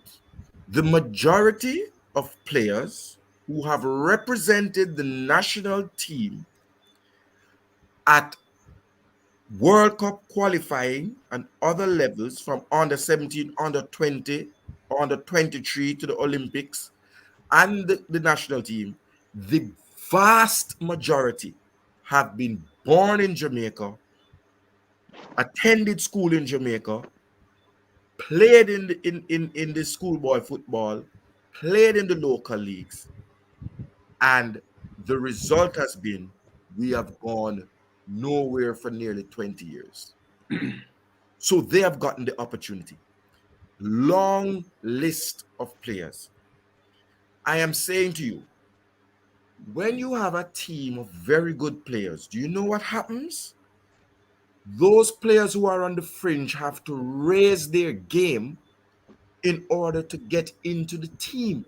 There's no free lunch. Stan will tell you that as an accountant. And there's no free pass. It is like when you are at Chelsea or at Arsenal. If you don't excel in the academy, dog, yam your sup and you're going to lower league. Because the bar to enter the Chelsea first team, the barrier to enter the Manchester City first team, the barrier to enter the Arsenal first team is high. So the players in the academy had to step their game up. None of them could be telling you, say, yo, I come from Edmonton, you know. I come from Highbury, you know. Oh, I can't make the Arsenal team. I want to some man where some boy I come from out of London. I want to come in the Arsenal team. And I choose Arsenal because, Stan, you have an incredible academy. It's just not heard of. Lewis Baker, somebody asked me earlier, I tried on another program where I was to tell me that how Lewis Baker not good, because if Lewis Baker was so good, why Gareth Southgate never call him. I pulled up an article where Jose Mourinho has just said he is responsible for Lewis Baker not being an England international, Izzy Brown, and Dominic Solanke. Those three players, he takes personal responsibility, but in particular Lewis Baker, for not being an England international because of the policies that he had implemented at Chelsea. So I am just saying to you, when the best represent the boys, our boys, those who are around will lift their game. Right? The cataract. Travis, The cataract. Okay, hold on. Let me just say to you, I am talking, the English league is the best league in the world. What are you talking about? You go and look at management due to the influx of foreign players. Of but foreign Yes, players. we should. So it's not Yes. it's not all because of the English-born players. No, and listen what I'm saying, coach. Because you had the overseas players, better coaches. Look here, one time, although I rate him to the come, I believe him would have saved Jamaica. Sam Allardyce, Roy Hodgson, and them man used to run a cabal, allegedly. And they were very vocal about all these foreign froggies. That's what they used to call them, the frogs, the Frenchman, Arsene Wenger, coming to England to Anyway, Scataraka, let me plug this in, you know. You came on the show late. Yes. And we are abiding by the time tonight. Okay, no problem. Tonight is Sunday night. But if you take a minute to But tell coach, me about that wasn't a minute. That wasn't a minute. I said go ahead. But what I'm saying, Stan, is that because of the influx of these players, right? The English league is the most watched league in the world. The English clubs have, in the last 10 years or at least 5 years, began to exert a dominance in the European competitions over their Spanish, French, Italian counterparts. That's a fact. Not 10 years. Pardon me? Not 10 years. Recently. Very recently. But what Qatar, I want to go back to the point where you said the majority of the players over the, I think you said last 10 or 20 years. 20 years have been Jamaican, born in Jamaica. Yeah, that is true. And you know what's going to happen? If we don't qualify for this World Cup, the majority of the team in the next match, whoever will play, are going to be Jamaican. Right? And best believe that maybe these players are going to probably play a team and win these matches. And then when a next World Cup campaign comes, all of them are get pushed by the waistline. And they will go back to Europe and say these players are not good enough when they have not even getting a majority of them have not got a fair chance. I think when we play Mexico in the Gold Cup match, we'll beat Mexico. If I'm not wrong, I can go back and check. Majority, if not all of the players that start that match was Jamaican born. And we'll play Mexico and we'll beat them 1-0, I think, in the semi-final in the Gold Cup. And what we should have done at that time is to look at areas that maybe we need to strengthen and try work on that. But we have gone to, I think, 3 Gold Cup final with majority of the player being Jamaican, meaning that they would have done remarkably well. But what we have done at this campaign, this time we feel so we need to go England and get a bag of ball. Are you making up finals? Because the last time I look, it's 2 finals we reached. 2 final or semi-final. You reach 3 semi-final in a row. And with a lot of Jamaican that has proven themselves, have gotten an opportunity and proved themselves. I'm not saying that these English players don't merit the call, you know. But I just believe that the way how we select. No, Canada looking get at that Cataract, English players Cataract, the way how we select the team is like once a baller is playing for a better team, a team overseas that is higher competition, that automatically means they probably in better than the baller out here. I believe the way how we need to go, once a player is in the team and he's playing good in the team, we should give him the opportunity to grow. If there's a position that we need to strengthen and work on that, look at a Maguire for England. Maguire is not playing good for Manchester United, but when he's playing for England, he's playing good. Look at a Pogba in France side. If he say, I'm going to just come out there because he not play good for Manchester United, they're going to give players opportunity. Help me. Look here. So I'll say a couple of things. This is not a pity thing, but Stan, go ahead, because I'll say a couple of things. One is, I don't think the analogy you're making between a Pogba, a Maguire, their national teams, and where they play locally is a fair analogy. So here's the way you think about it, which is the reason why you play at a higher league, but you have sustained performance. It's not a one-off situation. It's sustained performance. People have watched you, they have seen you. And even though people not Maguire, he did well when he was at Leicester. He came from the Championship, he went to Leicester, he went to Man U. So he was doing well, so they paid £80 million for him. There's a reason why they paid £80 million, not because somebody said, you know what, X, Y, Z. So when you're saying, look, I have players in the local league who I believe are not given an opportunity, even though Cataract did explain that in the Peru game, they're doing that. The reason why they haven't been, in some instances, because all the local players who are doing really well already have overseas contract. Either they go play in college or they're playing overseas in some league. They already sold them. They already went overseas. So what you have in the local leagues are watered down. Now you have players who are coming through, but you can't give every player an opportunity because a lot of them get opportunities overseas. Secondly, guys, you got to think about it this way, which is there is no comparison today between the English league and any other league in the world. Let me repeat that. There is no comparison between the Premier League and any of the other top 5 leagues. The Spanish league was 3 teams. I mean, Barcelona run their financial problem. They're now 1.5 teams. The Italian league from the 80s, early 90s has been going in one direction, which is downhill. The French league is a supplier for the English Premier League. The Bundesliga is decent, but even they don't have the quality of Bayern win every year with no competition. If you want to know which league are good, follow the money. Just follow the money. Where people investing their money? Where are the North African money coming from? Where's they putting the North African money? They'll only go to the French league and buy PSG because they couldn't go buy an English team. So look at Man City, look at Chelsea, where you look at Abramovich, look at Newcastle nowadays, look at American money, where are they going? They're going where you can generate revenues, where the team can appreciate, not revenues from the team, because they don't take money out of teams, where the money can grow, but you can't see the money growing, the team is appreciated. So, guys, I don't think we should sit here and say, well, play, as Cataract said, which is right, we have failed, I hate to be that blunt, using local players. That's why you're going to try something else. If you have failed doing something, now local players want to develop them, want to do well, but they're not at the standard. Okay, here's the thing for you, Connor, and for CC and others.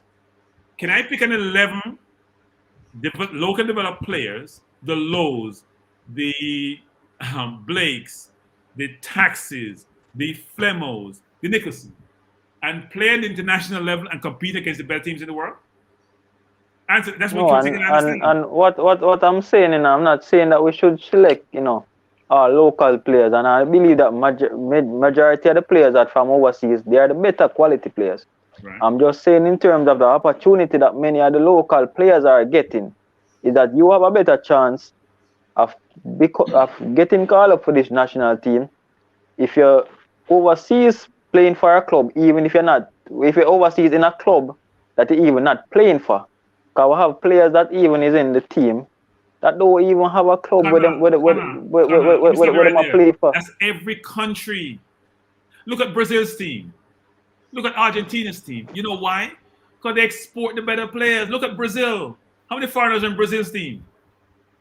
They barely supply local players in the Brazil team. Look at the Argentina team. Look at Uruguay team. When they export players, they export their better players. So they're going to come back and play for their national team. Chile nowadays have a player named Diaz who's never been to Chile. His mom is Chilean.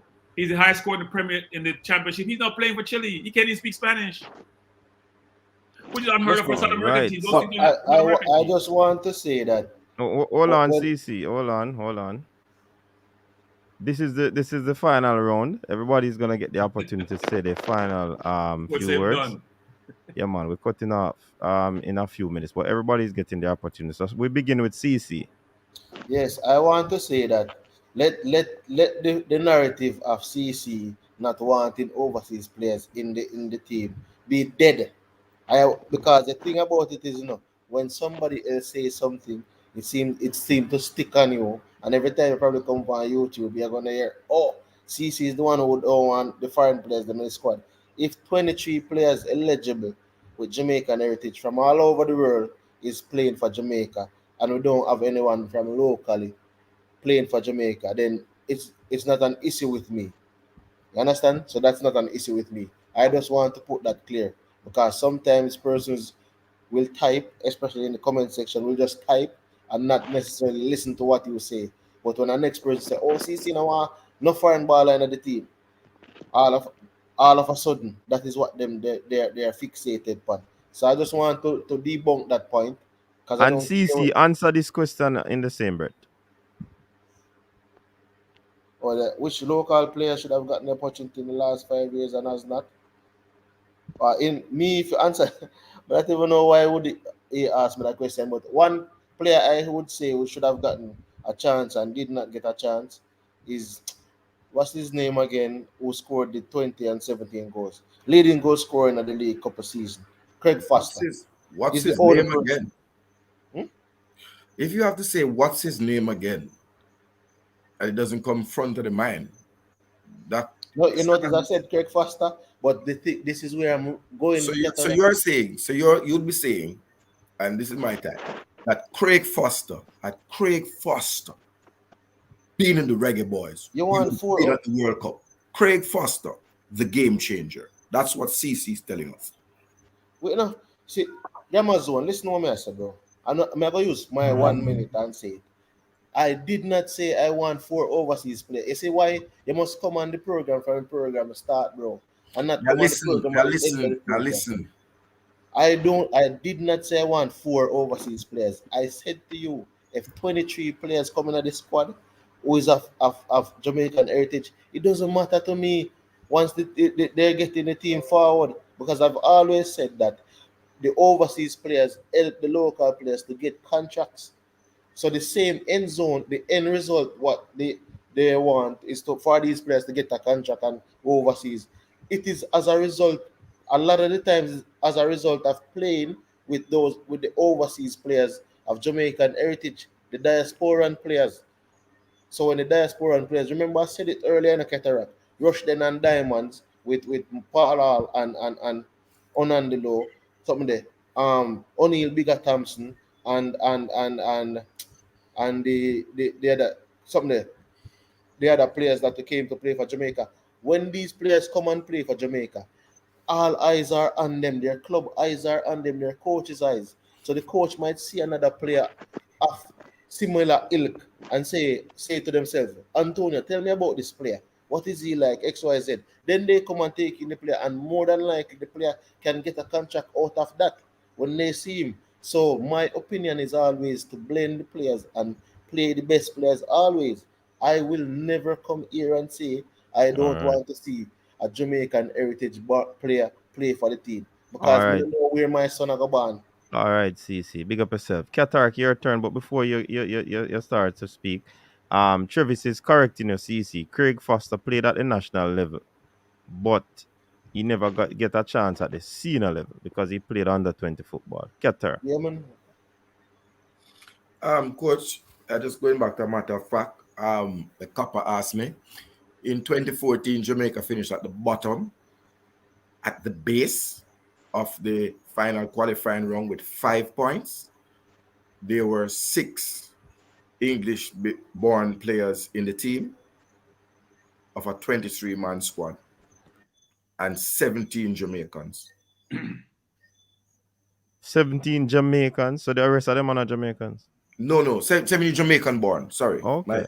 my bad. 17 Jamaican born, and that and if I pull up and just tell you, it was Lloyd Doyley, Marvin Elliott, Jermaine Beckford, Adrian Mariappa, Garrett McCleary, and Theo Robinson, right? Players who we have been calling for now, like Andre Lewis, from as far back as 2014, were part of a 23-man squad that finished bottom with 5 at the base with 5 points, right? And I'm just simply saying to you that the rhetoric that says that we suddenly have a squad overrun with English-born Jamaicans is not correct. And coach, as I said, but just really come on. I have no problem with what Cranky was saying earlier. But really, Conroy, I'm just declaring this now. The war is on because I become if anybody we cannot afford to go back. We heard today on another program, Mr.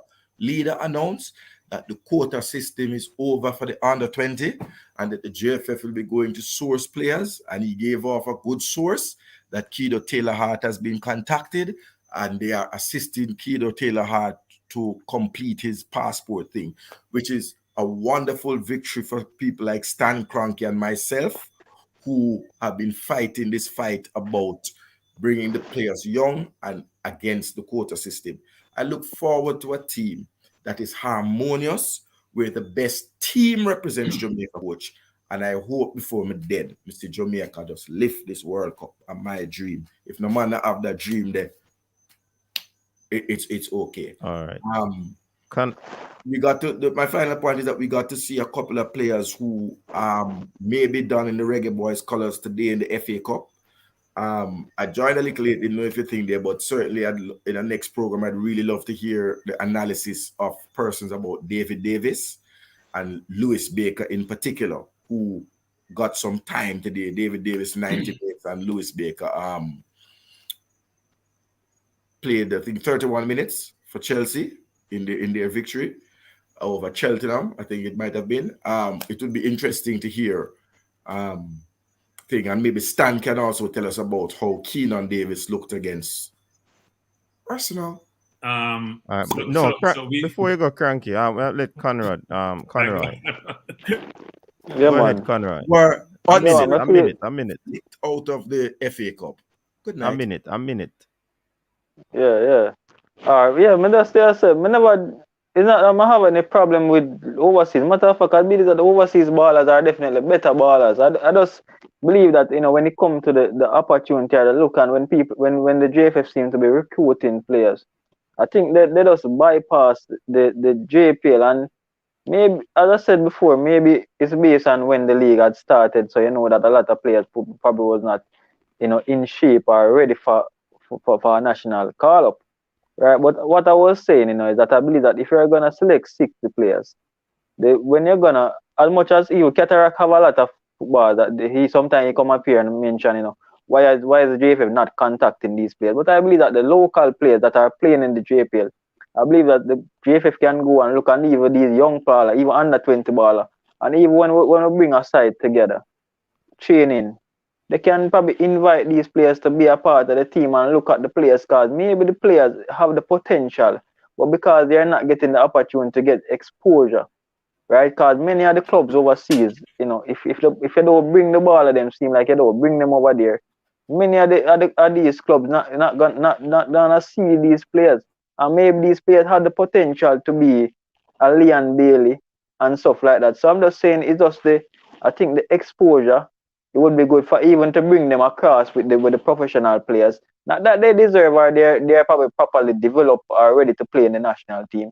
But I just would love to see even, we're gonna see some against Peru, which, it's interesting to see how that game is gonna go. But I just would like to have seen the JFF even before I'd have even two youngsters, the Zimenez or Wota from Cavalier, and these youngsters just be around because these are the future of the team.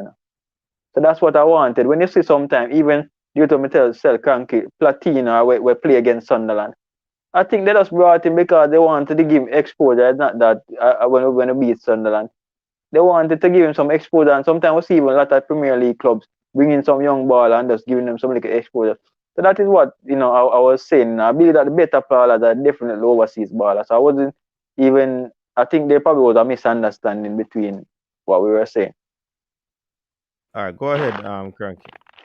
So, look, it's always good to have these dialogue about these subjects. We can bring them all to light, and people can provide a different perspective. I have no problem with that.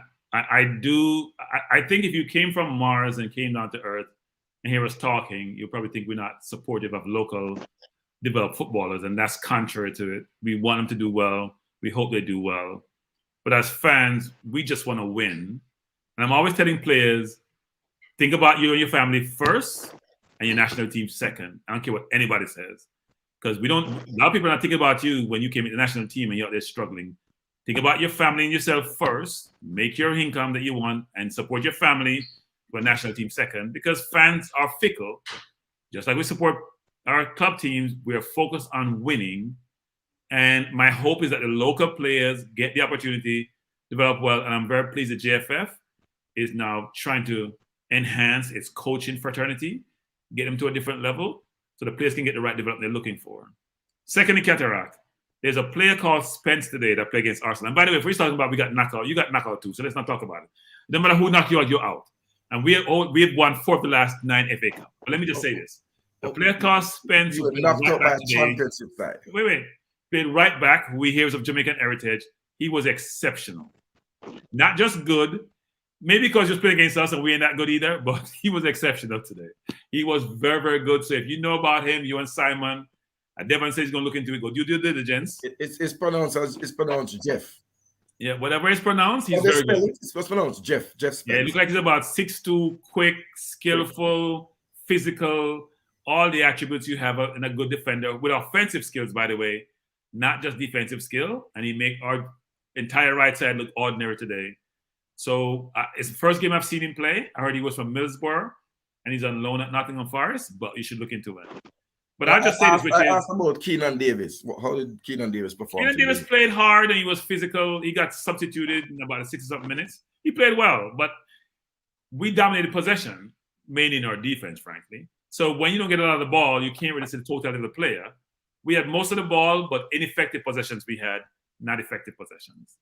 But my final point is going to be this, is that everyone in the chat, which is, I don't want anyone to walk away thinking we're not supportive of local footballers. To the contrary, we want them to do well. And my hope is that all this notoriety and publicity and focus will allow us to have much better programs in place to allow the players to be able to compete on the world stage. We don't have any quota in athletics because when you're out there running, there's first, second, and third. It's plain as to who is differentiated in terms of your ability. Let's use that same in judging our athletes, but at the same time, make sure we give them the best chance to succeed. All right. Well said, Cranky. Well said. I need not say anything else on that matter. Thanks again to every single person who came out this evening for this final triple treat for this week. We're going into another week. Hopefully, there will be a next triple treat. So big up to Cranky, big up to CC Sports Lab. And remember to support CC's channel. Big up to Conroy. Man, they must say, Javon Watson would have taken the opportunity of one of those young players. Yeah. Let's see, man. Right, cool. So, big up yourself, Conroy. Qatar, big up yourself as well. Big up to all the persons in the comment section. If everything is well and our lives are spared, we will do this all over again next weekend. Thanks. Enjoy the rest of your week. Enjoy the days ahead. Remember to stay safe because we are in a serious time where the numbers, especially in Jamaica, is going up. Thanks again, people. And coach, we may have civil war. Yes, we may have civil war, and we hope that will not occur. But we ask the parties to just come together and speak for the streets of Jamaica. Turns out the civil war. War? What are you talking about? Yeah, we share that. Maroons. Yes. Okay.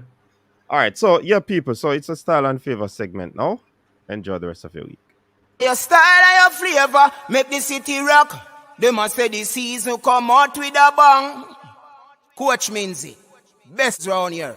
Remember that.